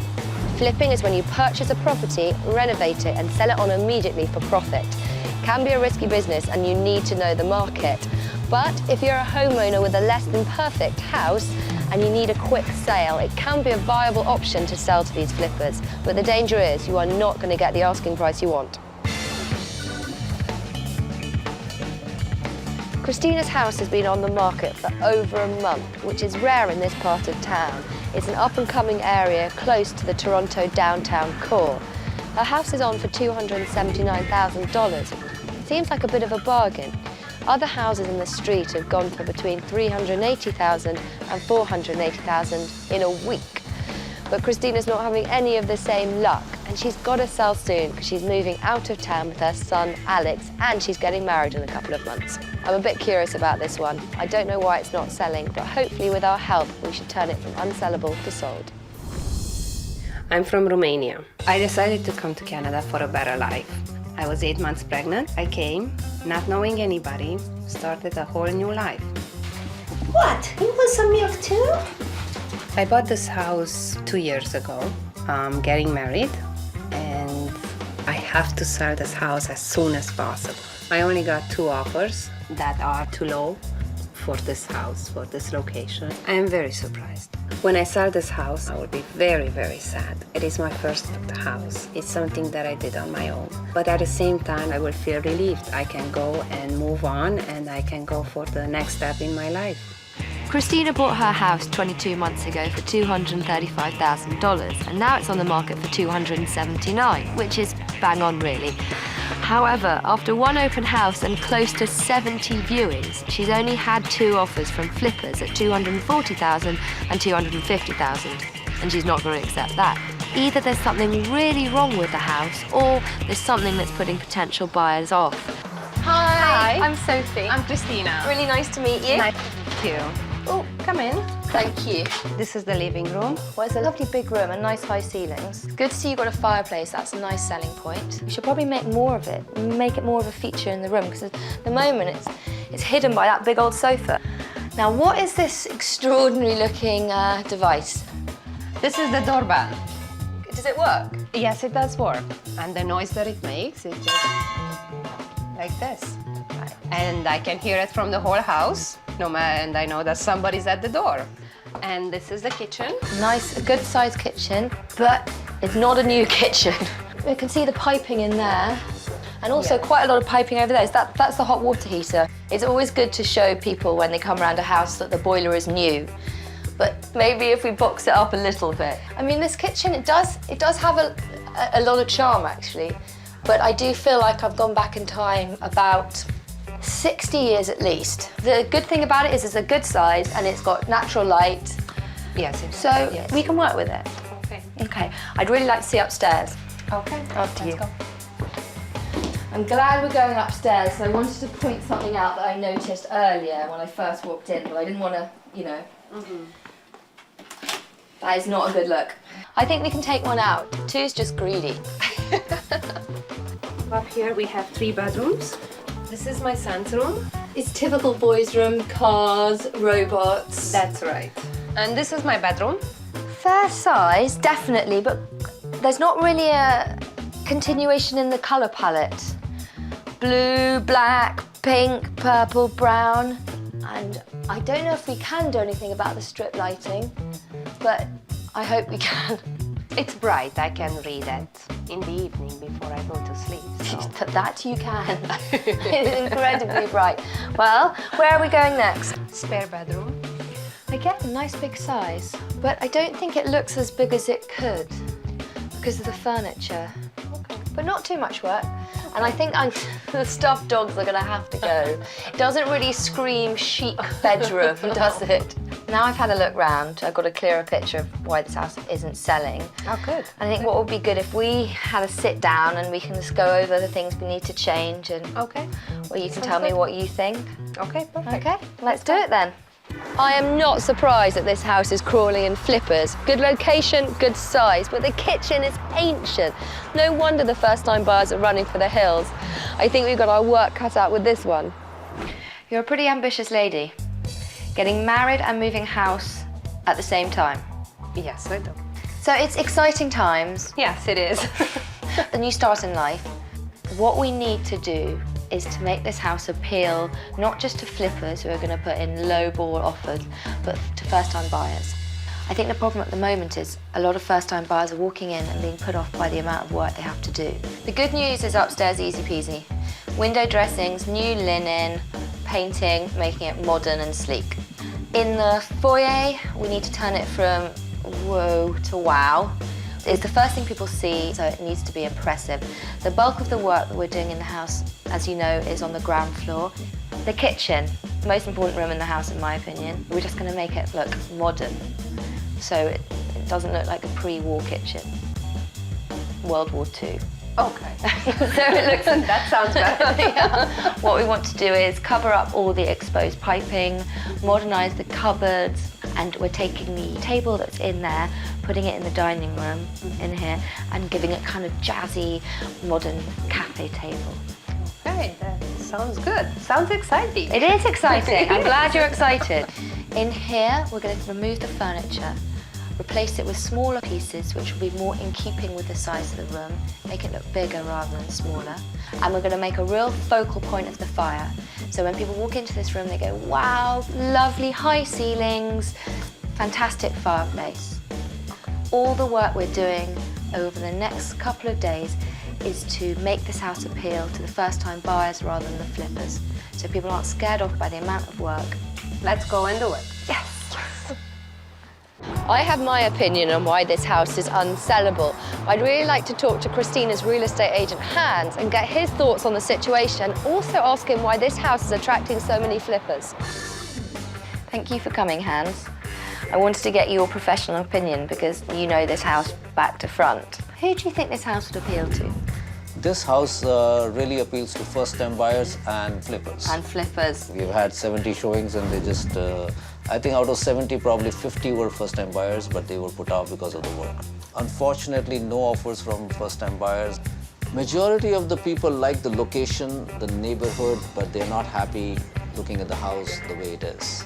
What is it about this house that attracts the flippers? This is a very hot location, so the flippers want to come in here, do the renovations, decorate the place and make $50,000, $60,000, $100,000. So can you tell a flipper when he walks in the door? The flipper actually, when he walks in, he either has a contractor with him or he himself is a contractor. He has a measuring tape in his hands. They just go through the house looking at all the negatives, and in 10 seconds or 20 seconds, they know this is the house for them. So we're here to kind of do the flipper's job.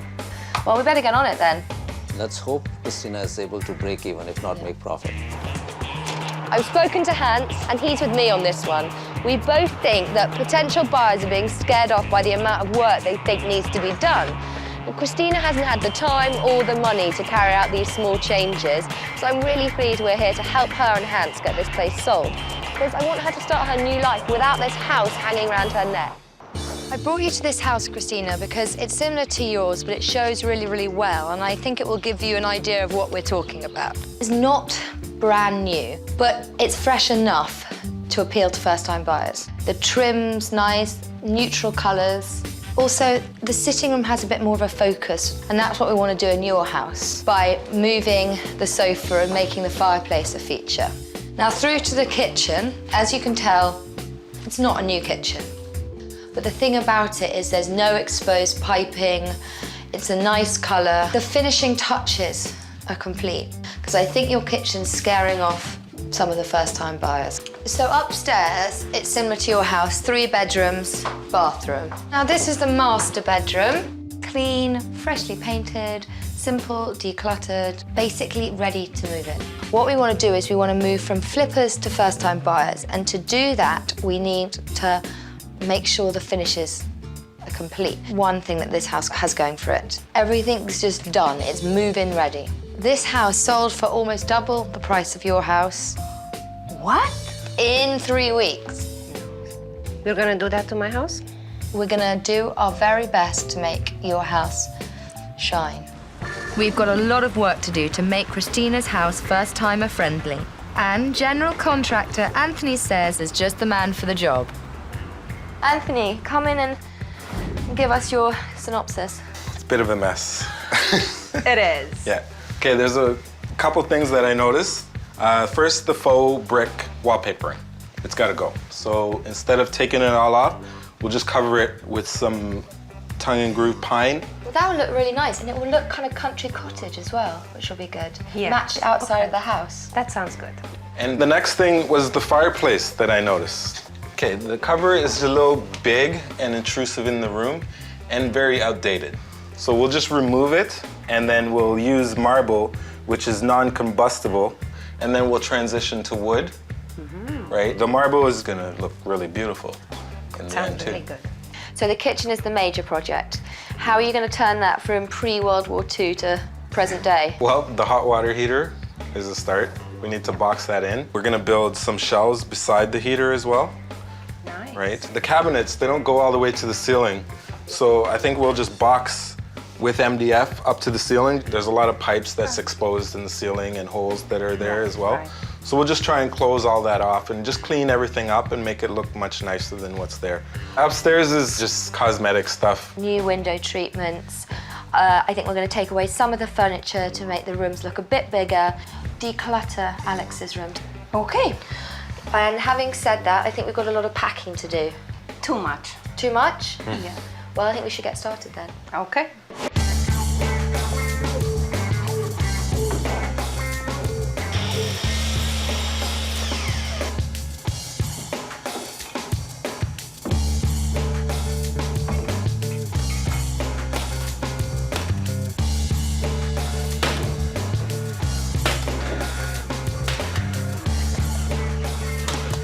Aha! The wainscoting. It looks brilliant. Yes, tongue and grew pine. How are you finishing it off? Here is gonna be a really nice chair rail. How are you doing with the walls? Because they're higgledy-piggledy. They're all like on an angle. The challenge is to keep trying to get this stuff straight. So lucky I'm using tongue and groove, right? And then the chair rail is actually gonna help hide most of the wonkiness in the wall. Brilliant.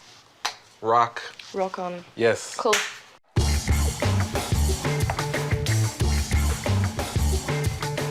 Ken, have you turned off the breaker? I did this time. And then what do you do now? Okay, you pull the wires down. See the morettes, the yellow morettes? You pull those down. I'm glad my mother isn't watching this. Right?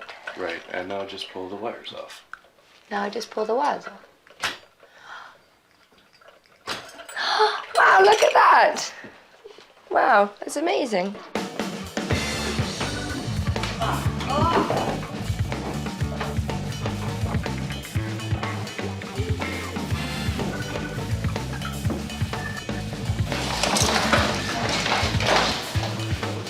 What the hell is all this?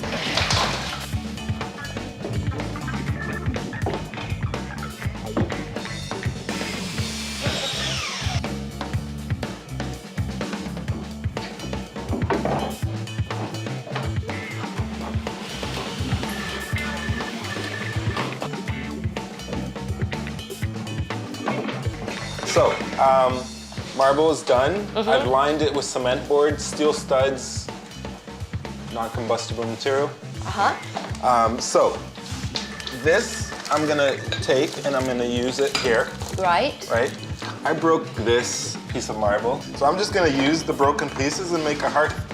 I think the marble is gonna really add a bit of class. I think it will be looking lovely when it's finished. Yes. If Christina's going to turn a profit on her property, we've really got to beat the house flippers at their own game, and that's going to be a tall order. This home, which is right around the corner, actually was flipped and for a huge profit. When it was purchased, it was very similar to Christina's, but the flippers have turned this century-old row house into a big league showstopper. This home is smaller than Christina's, but the main floor is very open and brilliantly designed. The chic urban styling makes for a jaw-dropping first impression, and the original brick wall was incorporated brilliantly. This kitchen is open and fully updated, no clunky old appliances and no exposed utilities. And the dazzling staircase helps define the space without chopping up the layout. The dining room is cozy but functional and very well defined. The lighting, the accessories and the view, simply spectacular.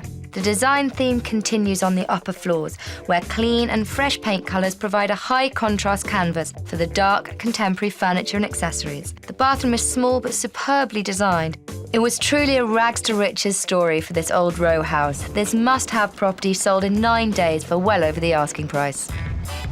This place is really coming together. I think Christina's house has gone from fixer-upper to turnkey property, which is going to make it much more appealing to first-time buyers.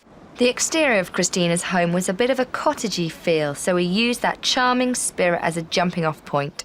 The old, over-furnished and cluttered living room has been given a fresh country feel. The soft greens accented with creamy whites and real wood textures provide a delightful and truly irresistible first impression. Christina's kitchen bench set matches wonderfully and the retro lighting is picture perfect. And of course we've upgraded the fireplace, which has become an impressive focal point. The faux brick panelling in Christina's stairwell was in bad shape and not to mention bad taste. But we've freshened it up with some wonderful off-white wainscoting and we've removed the double banister to accentuate the width of the stairwell. Christina's no-frills wartime kitchen was mouth-watering for flippers but terrifying for first-time buyers. So we've simplified and minimalised with a major declutter and a fresh coat of paint. We've replaced the bench dining set with a cute table for two, which really opens up the space. But most importantly, we've closed in all the utilities. In the master bedroom, a new and simplified layout has made a big difference. The updated design scheme has matched nicely with the existing furniture. This guest room was just chaotic and kitschy. Now it's soothingly smart, less furniture, clean surfaces, and friendly muted tones. In Alex's room, the avalanche of toys is gone, and the overall chic country design story continues nicely with fresh, clean greens. For first-time buyers, this house has gone from dreary to dreamy, and we've done it all for $3,600. We've done a great job in retargeting this property, but to really hit the nail on the head, we've got to go beyond the four walls of this house and put the tools of marketing to good use. If you don't want a lot of flippers viewing your property, use words in the advertising like freshly painted and newly renovated. That will keep them away. Wording is key in getting the right people to view your house. Video sharing websites are now a popular place to show off your home. People can take a virtual tour around your house before coming for the open house, and you also know then when they come round that they're interested parties. The online classifieds are one of the best tools that vendors can use. It's a very quick way to get the message that your house is for sale. I'm really excited to see people's reaction when they see the work we've done. It's got a really great contemporary feel that I think buyers are going to find irresistible. I believe we've done enough work to curb the interest of the house flippers in the area. But we need to find out once and for all. So we've invited a professional house flipper to tour Christina's refurbished home. He's never been here before, so I'm anxious to find out what he thinks. Hi, I'm Sophie. John. So, what are your thoughts? You obviously know what you're up to. Yes, I've just finished flipping a house, so I'm out looking for another house to flip. What do you think about this house? There's been some work put into this house so that it's brought it up to a level that it's not as bad as I was hoping. The floors were finished downstairs. You can see how the walls have been painted and fixed. Work has been done on the stairs. The electrical's already upgraded, the furnace is upgraded. So there's more things that are good with this house and that have been fixed up than what I could make money on. So it's not a house that I would look for to come in and try to flip. And how much do you usually hope to make in terms of profits? You don't really want to go much lower than 10% after you've put on all that work. So the search continues for a new house to flip? Yes. Brilliant. Well, thanks very much for coming around anyway. Thank you. Now that's a relief. Sounds like we've thrown the flippers off the trail. Christina's real estate agent is going to be thrilled. Hans, the last time we were sitting at this table, it was in the kitchen. Yes. It's a bit of a change. A lot. Do you like it? Absolutely. The house has been transformed into a modern, nice, beautiful house here. John, the flipper, he wasn't so keen. He probably wanted to buy the house before you guys had done it, and now for him it's out. We've added the value for Christina, so he can't, it's not much for him to do now. Yeah. So you're confident that you can get some first-time buyers through the door who are going to fall in love with it? Definitely. This is out from the flippers are out from here. Flippers no more. No more. Talking about buying, do you think that Christina will be able to get her asking price now? I'll know in the next few days, but she'll definitely get much more than what she was hoping for earlier, and probably, if not full asking price, at least very close to that. That's a job well done in that case. I think Christina's house is well on the way to becoming sellable. Now we've transformed it into a great little starter home that will appeal to first-time buyers. Yes, my style is totally gone. Totally gone. But I really like the colors, and with all my furniture out, the living room looks double size. And I like the new decor, new design. The kitchen is too white for my style. But if other people will like it, and if that's what will sell, I like it. I think it will appeal to first-time buyers. Flippers, hopefully, they won't see much opportunity in it. I certainly hope I'm gonna get the price I'm asking for it.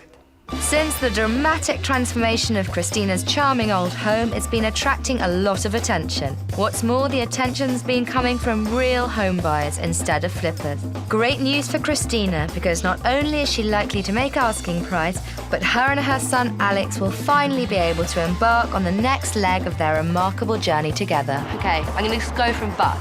But if you're a but if you're a but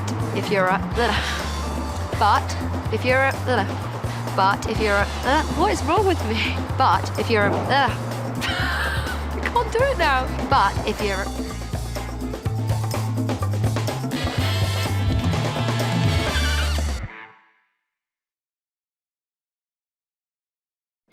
Kelly and Michael have to sell soon. They bought a house, so the pressure is really on. What happened here? The house is kind of run down. And I can see your dirty socks. That master bedroom is a total sale killer. If we don't sell the house, then we'll be having to pay for 2 mortgages.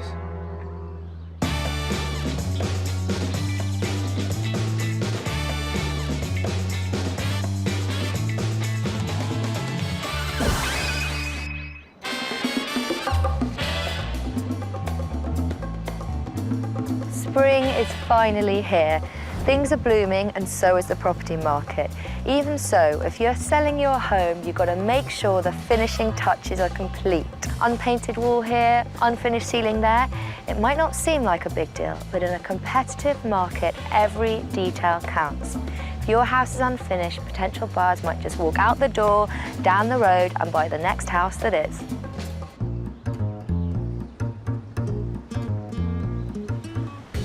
Kelly and Michael's house has been on the market for almost a month.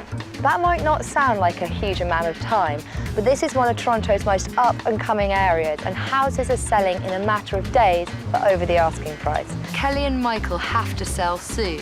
After the birth of their son, they decided to move to the country to be closer to Kelly's parents, and they bought a house. The thing is, the closing date is in less than 50 days, so the pressure is really on. Now, their house is on the market for $499,000, which is competitive for this neighborhood.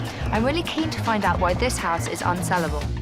We've been in this house for 2.5 years. We originally bought this house in this part of the city because it was an up-and-coming area and it wasn't quite as popular it is right now. We have a son, Asher. He's 6 months old. The main reason why we're moving is because of our son. We need a bigger house and a bigger yard with our dog. Just made more sense for us to get a house that's more family friendly. We thought it would sell pretty quickly without finishing, but that didn't turn out to be the case, so. Clearly. We bought our new house last week. If we don't sell the house in 50 days, then we'll be stuck having to pay for 2 mortgages, which would be a very expensive endeavor. This house has had some not very positive viewings. The price is competitive for the neighborhood. The problem is on the inside. It's the way the house is showing. Now, this area is really popular with 25 to 30-year-olds, families, couples, and they don't want to spend top dollar, but still have to take the time and the money to finish off the renovations. So I got to find out what work is left to finish. Hi. Hi, come on in. Sophie. Michael. Nice to meet you. Hi, Kelly. Hi. So, a bit of help is needed. A little bit. Okay, cool. Maybe a lot. Beautiful floors. Really, really nice to see. I'm loving your day bed, but it doesn't totally go in this room. What happened here? We took out the fireplace. That's what was left over. The fireplace is huge. And you couldn't fit the fireplace in and your huge furniture. No. Exactly. Okay. Kelly, me, especially for you. Yeah, I guess that's bad. The sitting room, dining room. Which colour are you using? Are you using the red, the beige, or the cream? We were trying to decide on that. Yeah. Have you had some damp issues? That was a leak from the bathtub, which has been fixed. That's one of the most important things to do. Wow. I wasn't expecting a ceiling like that. It's beautiful. Yeah, that was some leftovers from the restaurant. Did you run out of leftovers by any chance? No, just another unfinished piece of the puzzle. This is a really fantastic kitchen. I love the tiles, but things like the wire sticking out there, this not being finished. Whoa! giant hole in the floor. I should have told you about that. So should we go upstairs? Sure. Explain this room. Spare bedroom / office. That's it. / weighing room. Yeah. It's when Kelly was pregnant, she was obsessed with how much weight she was gaining. She's gonna kill you. Yeah. So it doesn't have much of a function at the moment. I think I've seen enough in here. Maybe a little too much. And this is our son's room. I really like the colour. Nothing like a naked electrical wire in a baby's room. That's something we need to deal with, I think. I think this is the most finished room to date. Yeah. Apart from the light fixture, it's a good size, nice and bright. Finally, the master bedroom. What happened here? The ceiling's been leaking. And what's that other line? That was a closet, but because we have a king-size bed, we had to take out the closet. You've got a TV rested on a packing box. And I can see your dirty socks. So. Well, I think I've got a good idea. So should we go downstairs and have a chat about it? Sure. This house is a totally crazy mix. Half contemporary design, half student digs. That master bedroom is a total sale killer. The good news is you've got so many things going for it. It's a fantastic neighbourhood. Other houses seem to be going within about 5 days. But I think the problem is people want the finished product. I think that what you've done in the kitchen is fantastic. It's a selling point. It's a bit original. But things like the damp mark up there, it just scares people unnecessarily. I think the master bedroom needs to become a kind of grown-up bedroom. At the moment, it just looks a bit like a student bedroom. No, it does, absolutely. Can't We match really the wish we bedroom. could be arguing with you a little bit more right now, but it's a little difficult. The problem with all these small jobs is it all adds to a perception that the house is kind of run down when it's not, because you've done most of the work. The great thing is this house has so many good things going for it that once we've done the unfinished jobs, this house should fly off the shelves. I have no doubt. Well, that's good to hear. Let's do it. Yeah. Yes, let's do it. Yeah. This house is a bit of a construction zone at the moment, and I think it's putting buyers off. But I'm here to get a second opinion. I got a meeting with Kelly and Michael's real estate agent. Really get to the bottom of why this house is proving to be such a challenge.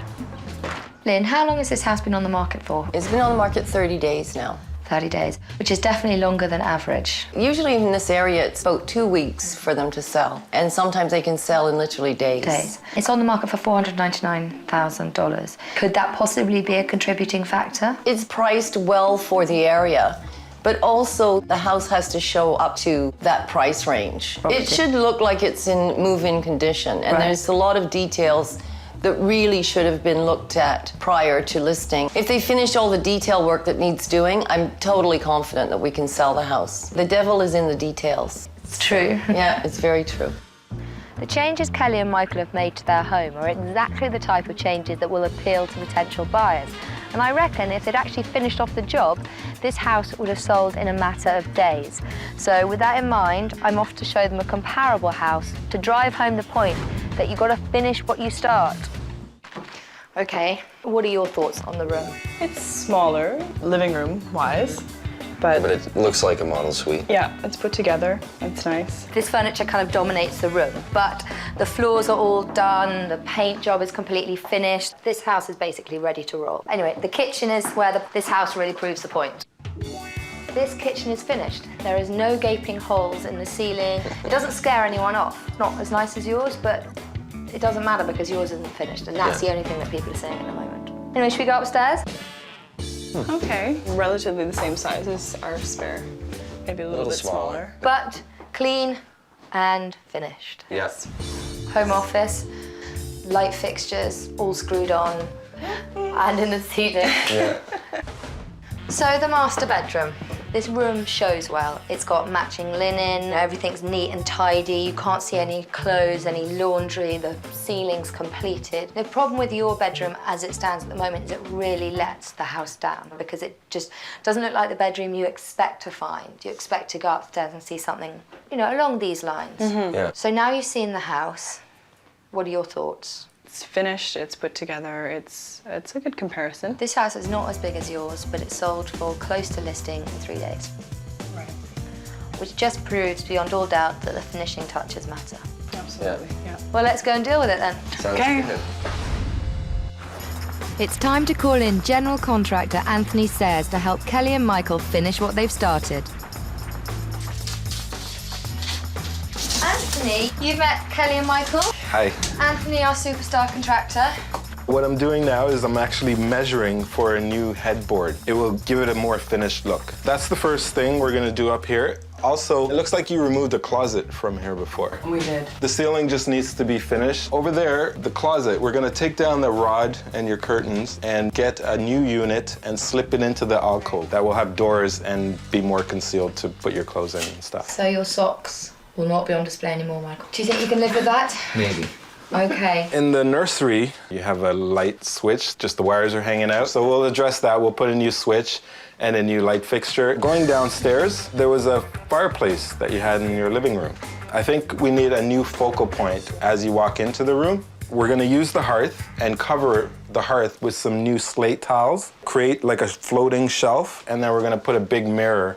You can put candles on it, it'll give it like a warm feel. Nice. Going into the kitchen, we'll just finish your tin ceiling. I like what you've been doing, it's great. So we'll finish that off. We're gonna paint the dining room, just finish it off and make a huge impact with all those. Any particular jobs you want us to start with?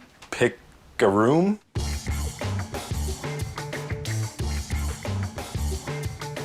The mountain of stuff that needs to be either thrown out, packed up is a ton. I didn't realize how much we accumulated. It seems like we've been here for a lot longer than we have. It's a little overwhelming, but we get through it.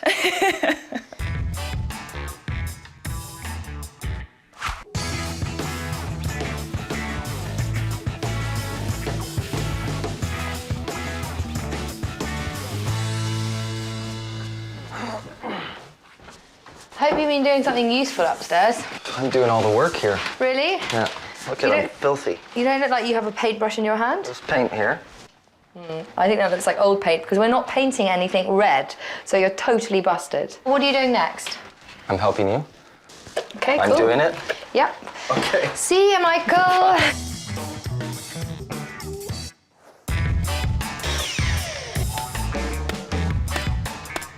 Hey. Wow, is that a floating shelf or are you just pleased to see me? Both, actually. Pretty much just gonna sit about this height. Yeah. I'm gonna put candles and stuff all on it. Ooh la la, All very warm and romantic. romantic, right? And then a big mirror is gonna go above. Again, the fireplace is gone and you're left with this. What's the best thing we can do? Because we can't replace the fireplace. I suppose this is a kind of contemporary take on the fireplace. Exactly. You're creating another focal point. I think it will look good.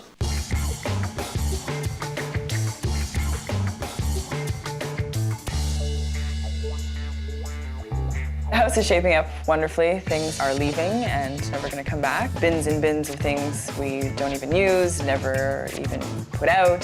Decluttering. I think we'll get there slowly, but surely.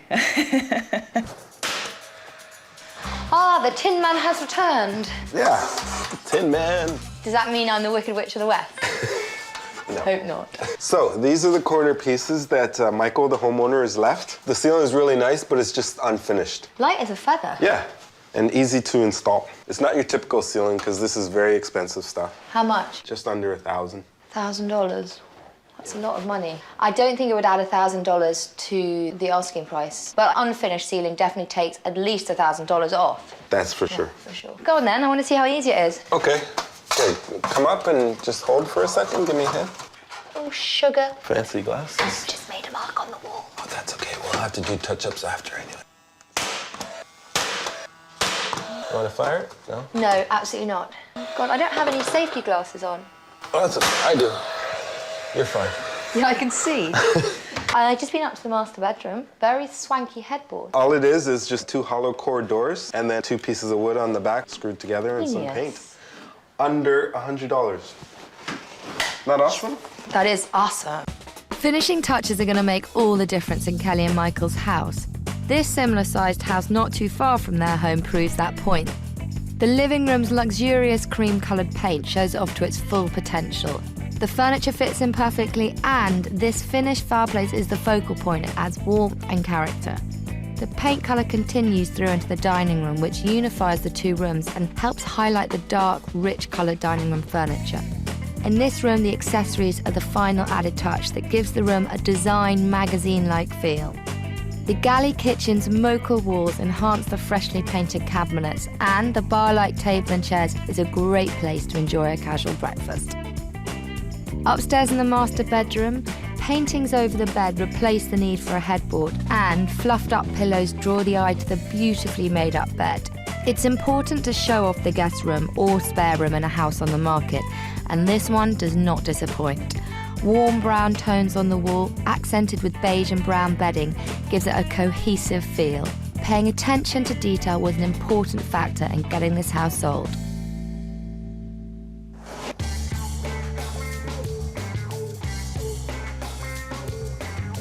Well, I think the progress is great in the house. The colors definitely pull it all together. It makes it feel bigger, makes it look like a model suite. So yeah, we're very happy. Maybe I should just stay.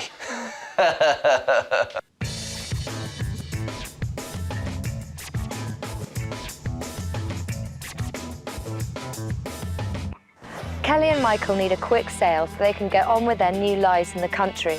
The problem was potential buyers were focusing on the negatives, the unfinished jobs, instead of the hardwood floors and the period features. But now we've got involved and got the job done, I think buyers are in for a real treat. The living room had no focal point after Kelly and Michael took out the fireplace. So we added an inexpensive floating shelf adorned by candles and a mirror to make the room feel larger. We replaced the oversized furniture and got rid of the television, and that makes the room feel more spacious. We made a decision on the dining room paint colour that brightened the room, and it was a close match to the light beige chairs. We replaced the overpowering light fixture with a simple one, so as not to distract the buyers from the room itself. The kitchen had a few jobs that needed to be completed. We added metal trim to the incomplete ceiling, and we fixed the holes in the wall and in the floor. This kitchen was off to a good start, but now it really shows its potential. In the office, we decluttered and simplified. Now this room offers the functionality of an office and the potential for a guest room. We turned baby Ash's room into a guest bedroom. We changed the paint colour to a soft green and of course covered the exposed wires. We added a bed and used the multicoloured Persian rug as a striking accent. And we've taken the master bedroom from college dorm to adult sophistication. We started by finishing the ceiling where the bedroom closet originally existed. Anthony's inexpensively built headboard and a luxurious bedding has created a stylish and sexy feel. We added reasonably priced custom closets and got rid of the TV on the storage unit. This master bedroom has gone from sale killer to deal maker. All right, Kelly and Michael's house is finally finished, right down to the last detail, and we did it all for $4,000. But the work doesn't end here. Marketing details are just as crucial. Think outside the box when you're advertising your home. This neighbourhood is very popular with young couples and families, so try putting an ad in your local yoga studios, organic markets, or your community coffee shop. Be flexible when you're selling your house, because the more people you get around the house, the more likely it is you'll get a quick sale. If you live in a property hotspot, don't take it for granted your house will sell. You still got to do the hard work and make sure your house is pristine before all viewings. I think we've done a bang-up job on Kelly and Michael's house. It's now a charming and complete home that will appeal to everyone, really. Families, young couples, but I'm still curious to see how the open house goes.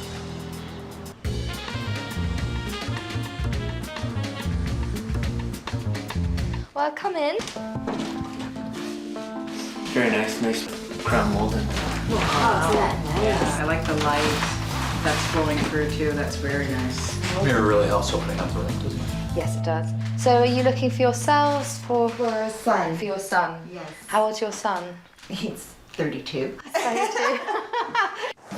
Dining room in here. Oh wow, isn't that a nice size? Yeah. I love how modern that fixture is with the medallion.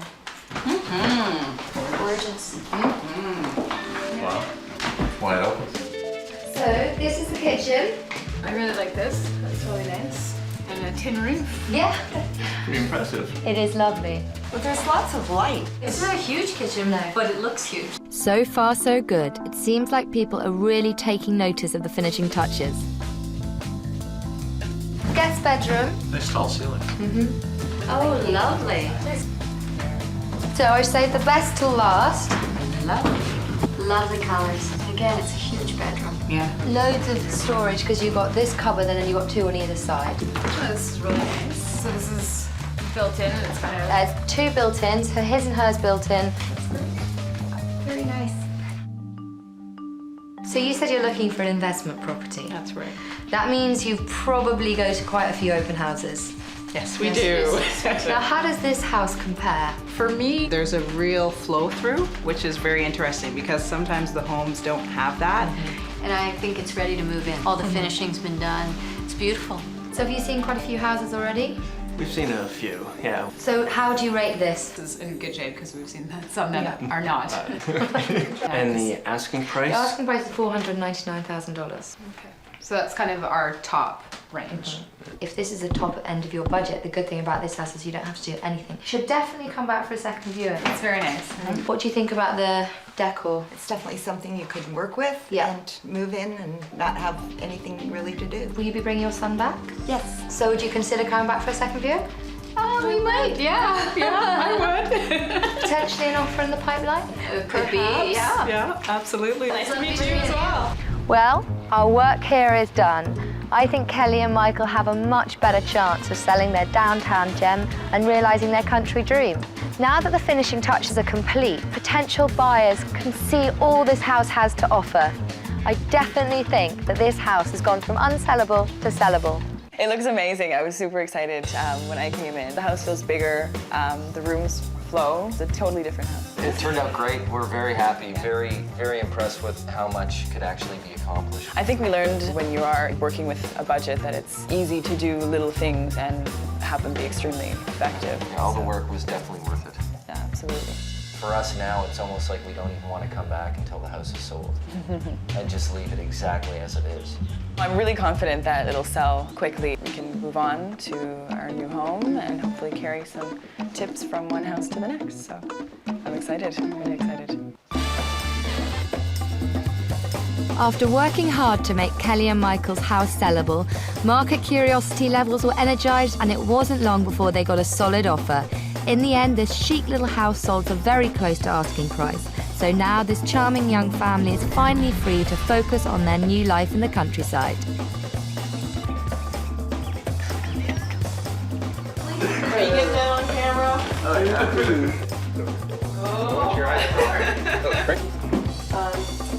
Are we done? We wrapped? Yeah, hey, let's go and eat. It just made it a really nice, pleasurable experience across the board. Were you pleasured?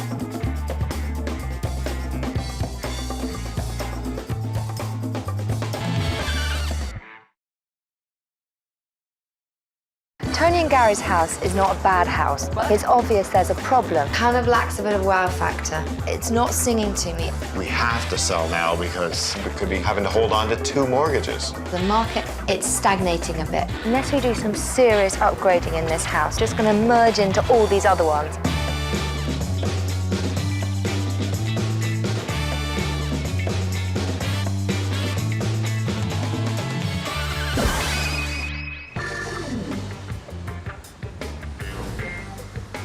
The world of real estate can be unpredictable, but whether the market is hot or not, one thing is a given. If your house shows well, it will sell quickly and for top dollar. If potential buyers are walking in and getting a bad impression or no impression whatsoever, they'll walk out the door, and that is a sales opportunity missed. Tony and Gary's house is not a bad house, but after over 70 showings, 2 full months on the market, and 6 really well-attended open houses, it's obvious there's a problem. Now, it's listed at $469,000, and judging by the amount of traffic through the door, it's competitively priced, and this is a desirable neighborhood. So, what's the problem? Tony and Gary need some answers, and they need some answers quickly because they bought another house, and if they don't sell this one, they're going to be paying not 1, but 2 mortgages. But that's why we're here, to turn this house from unsellable to sellable. Boys, dinner.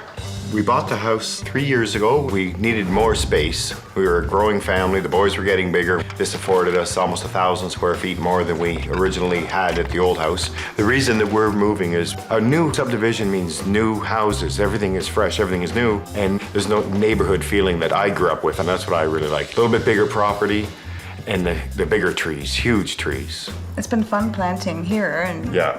you know, we tried to start a few trees in the backyard, but we killed them.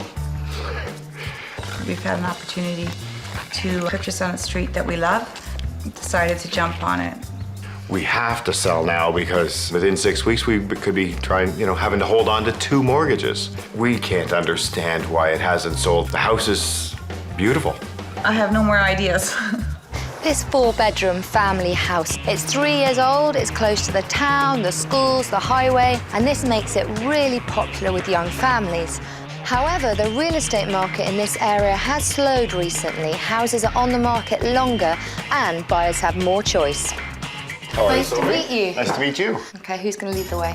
I will. Okay. We've got our living room first. It's nice and decluttered, which is great, which makes my job easier. It does have a good flow to it. I have to say, I wouldn't mind putting those sofas in a time capsule. Sending them back where they came from. Anyway. I'll help you. Okay, well... They've been barely used. Stylistically, they look like they've seen many a Sunday. So let's go through to the dining room. First thing I'd say about this is that cabinet is quite overpowering. I noticed it from way back there. I know, but I like it. It has a lot of things behind the doors that mean a lot to me, and I don't know where else to display them. I'm not asking you to put it on a bonfire or anything. Just maybe think about parting with it for the moment. Through here, nice clean kitchen. Why is there no table? Somehow or another, the table with a thick glass top got broken. There was no real push to go and buy a new one? No. No? Wow, this is a great room. It's lovely, it's got 5 windows. It's beautiful, so much light, going straight onto the garden. I think we can do something with it though. Next, we've got Ben's bedroom. He's a hockey fan. Yes. Large. We might tone down the hockey a little bit. This would be our ensuite bathroom. Great to have a shower and a bath, but it kind of lacks a bit of wow factor. It's the country cottage picture, it's the angel. We want to give it a feel of a high-end spa. Really push it to the next level. All right. This is our master bedroom. Uh-huh. It's a good size. Ooh, hello. I just love the cupboard, it's huge. But at the moment, it's not singing to me. I think it's lacking that extra something. I want this room to shine and look different to other master bedrooms down the street. I want to give it some va-va-voom. That'd be awesome. Now, I've had a tour. I think we should go and have a little natter downstairs. After you. Don't look so scared, Gary. Okay. Sentimentality is one thing, but keeping a ratty old sofa for over 20 years is another thing altogether. Unless we do some serious upgrading in this house, Tony and Gary's house is just going to merge into all these other ones, and it certainly won't be popping. I want to begin by saying that I appreciate the work you've done.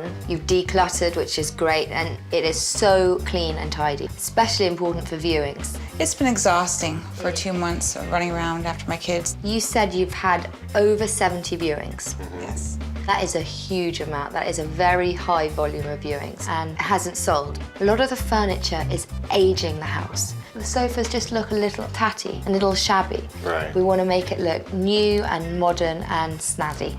The bare bones are here. I mean, the fact that you've got a big master bedroom, ensuite bathroom, walk-in closet, those are all good things. I just don't think at the moment it's standing out from the other houses that are for sale. When you live on a subdivision like this, you've got a lot of very similar houses, so there's not much to differentiate all of them. What we need to make this house do is shine, especially now because the market, it's stagnating a bit. So your house has to be really special to go quickly, and that's what we want to happen. Sounds good. I'm certainly looking forward to it. Okay, well that was easy. Tony and Gary have made some smart steps in preparing their home for sale. They've done a great job of cleaning and decluttering, but sometimes in a competitive market, that's just the beginning. I'm off to meet Ruth Quinn, their real estate agent now, who also is Tony's mum. Now Ruth, Tony and Gary said that you've had almost 70 viewings? Yes. So there's got to be something that's not right about the house. I don't think there's any wow factor about the house. It's a little dated because of the furniture. So presumably you've talked to them about those two ancient couches in there.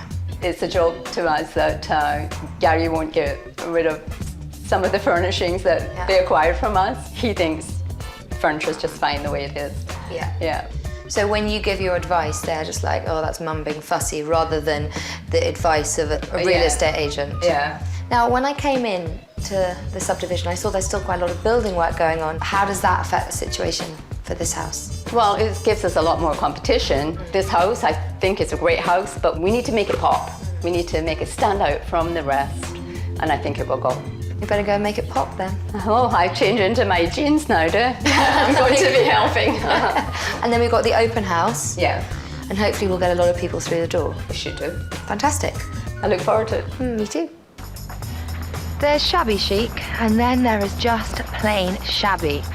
I thought it was a good idea to bring Tony and Gary to this comparable house. It shows well, it's got wow factor, and it was a winner in this competitive market. I wanted to bring you to this house because it's in the neighbourhood. It is a bit bigger, but there's a lot of features that really show well. So come on through. Now the kitchen, there's been some updating. It's not the basic kitchen. The owners put this nice tiled backsplash on. It's very nice, really, it is. Also, it's an eat-in kitchen. There's a kitchen table, so it just has a nice flow to it. So come through to the sitting room. The good thing about this room is the architectural details that have been added. Along the top here, they've also replaced the Builder Basic light fixture and put a chandelier in. It's nice. Okay, come on. This is the master bedroom. It's a similar size to yours. Nice paint job, very neutral. Gorgeous wooden floors. The owner put in all the wooden floors himself. So the lesson from this house is basically taking Builder Basic and upgrading it a bit. It works. These floors pop. They do pop. Can you do a popping sound? The work you've done to your house already is great. The decluttering is fantastic. But what we need to do is go that extra step and turn your house more from Builder Basic into sophisticated. And this is what the owner has done here. Really stands out. It's been successful in this case because this house sold in 22 days and the average for this area was 40 days. So that's half the time. And ours has been even longer. Yes. Well, let's get at it. Okay, come on then. To reach beyond Builder Basic at Tony and Gary's house, we're going to need to call in our very own builder, who is anything but basic. I was speaking to you earlier about how we want to turn your house from to wow. Anthony is the man to do it, so take it away, Anthony. Okay, it's pretty much the same house that you bought from the builder, right? You haven't upgraded it in any way. No, not at all. That is what we're gonna do, is try to give you upgrades that will separate it from all the other houses that are on the street. So starting from upstairs, just neutralizing the colors, changing over the light fixtures. In the master bedroom, change the window dressings. In the walk-in closet, it's a nice big closet, but it just needs to be more functional. In the ensuite bathroom, we just need to make it a little bit more sophisticated. So we'll just upgrade the lighting, put a new frame around the mirror. Awesome. Yeah. Excellent. In here, we're going to change the light fixture and put some paper shades in the skylights because I'm sure they heat up in this room and you can't actually watch the TV.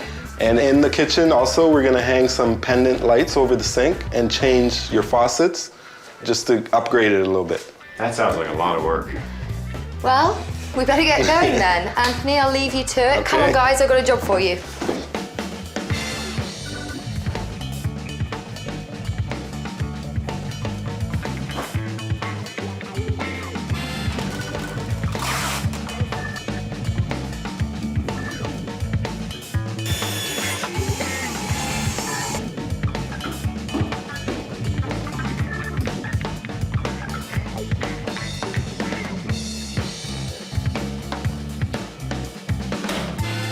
Anthony, I'm here for my spa date. Oh, really?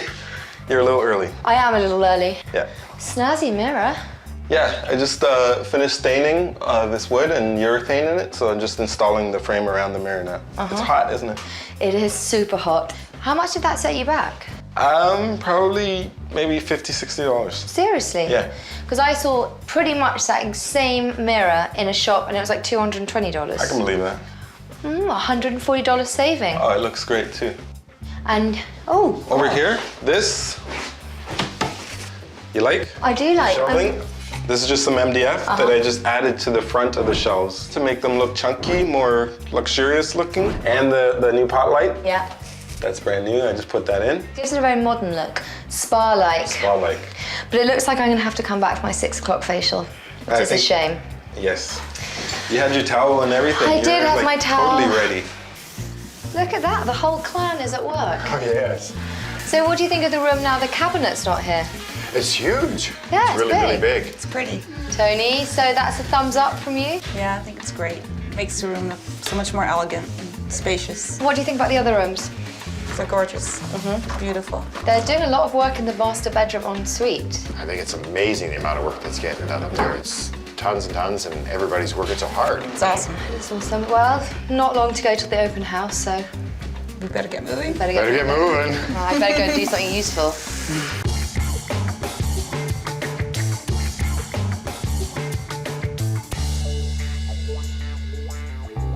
So guys, what do you think? Bit amazing. It is amazing.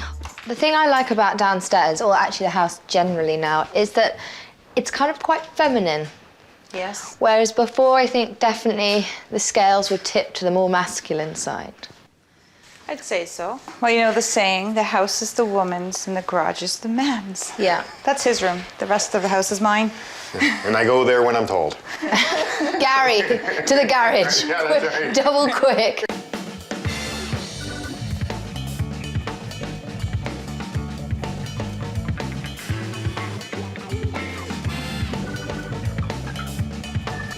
Ah, there you are in the walk-in closet. Yeah.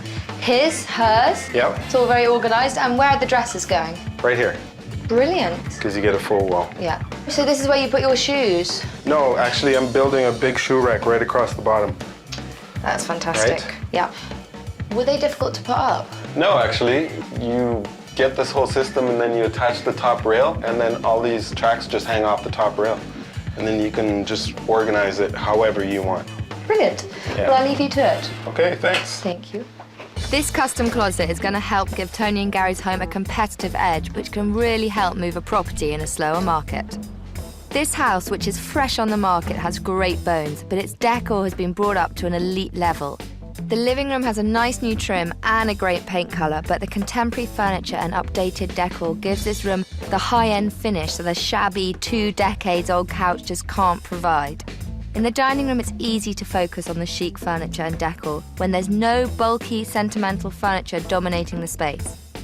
The kitchen is quite a bit smaller than Gary and Tony's, but every inch has purpose. There's no dead space in this kitchen. The granite countertops, the sunken sink, the breakfast bar, all these wonderful additions are the difference between we'll see and must see. In a competitive real estate market, little details go a long way. But enhancing every aspect of your home's decor will make it pop out in a crowd. So when it comes to finishing touches and decor, leave no stone unturned, and you'll stone the competition. At Tony and Gary's house, the finishing touches are well underway. Tony and Gary have had over 70 private viewings through this house, and that is a lot of missed sales opportunities. But judging by the work going on, I don't think that's going to happen anymore. These guys are phenomenal. They're like out of this world. Maybe I could rent them at the next place. I can't believe the change in my living room and dining room. It looks so sophisticated. It's beautiful, it's warm. I really feel that our home now has something special to offer. And now I know what the word pop means. I know what make it stand out means, make a difference from the other homes. I know what that means now. Tony and Gary's house's first impression was really falling flat, so we've dumped the old couches, warmed up the paint colour and added some lush new window dressings. Now this home's first impression reaches far beyond builder basics. In the dining room, everything but the lighting fixtures had to go. Now the bulky cabinet no longer dominates the space, and the contemporary new dining set has taken the starring role. This colossal kitchen should have been a huge draw for prospective buyers, but all the dead space was a huge turn-off. We've hidden the ocean of tile with a cute little dining set and a nice new lighting fixture to create a lively and functional space. We've replaced the standard issue faucet with a higher quality piece. In the great room, this cut-rate lighting fixture just didn't cut it. This fixture matches the decor and adds a much-needed touch of elegance. The master bedroom is very neat and tidy, but the styling was decidedly no frills. A rich, warm paint colour and dramatic new lighting has created an alluring, luxurious room. The new window dressings are a perfect fit, and Anthony's custom walk-in closet is very impressive. The decor enhancement follows right through into the ensuite bathroom, where warm colours and new lighting fixtures have turned this room from economy prefab to high-end spa. In the boys' room, the hockey paraphernalia is gone, and this soft and inviting decor has maximised their potential. Tony and Gary's house always had great bones, but now it truly stands out from the suburban pack. The total cost for this job was $6,000, which may seem like a lot, but in a stagnant, competitive housing market, it takes a little extra investment to give a property an extra push. If you're trying to sell a home like this one, don't forget these crucial marketing tips. If you are selling a relatively new house, buyers are going to expect it to look brand spanking new on the inside, so old and tired furniture is a no-no. A simple and cost-effective way to turn your house from builder basic to sophisticated is to upgrade the lighting. Elegant light fixtures will make your house shine. If you have a walk-in closet, make the most of it. Customize the space and maximize the storage. After all, you can never have too many shoes, just not enough space to put them in. Well, the open house is just around the corner. This house has been updated, upgraded, and I think it's looking fab. But we'll just have to wait and see what potential buyers think. Hi. Hi. Nice to meet you. Come on in. Sitting room down here. Very, very nice. So what are your thoughts on the decor? Like it. Don't think we'd have to paint. Very classy looking. Yeah, and this is great because you've got the two areas here. It's good for entertaining. It'd be great. Come on through to the eating kitchen. Very nice. It is nice. Lots of cover space. I like the lights. This is very nice. It's good size. Yeah, it's good size. Oh, this is great. So this is a really great family room. Oh, it's great for the kids. I know, really, really lovely. And the ceiling's fabulous. It's very, very nice. Very pretty. It's very spacious upstairs. So this would probably be your son's room. Oh, great. This is a good size room. Very nice. And through here we have a pretty fabulous master bedroom, I have to say. I like the wooden blinds. Yeah, they're nice.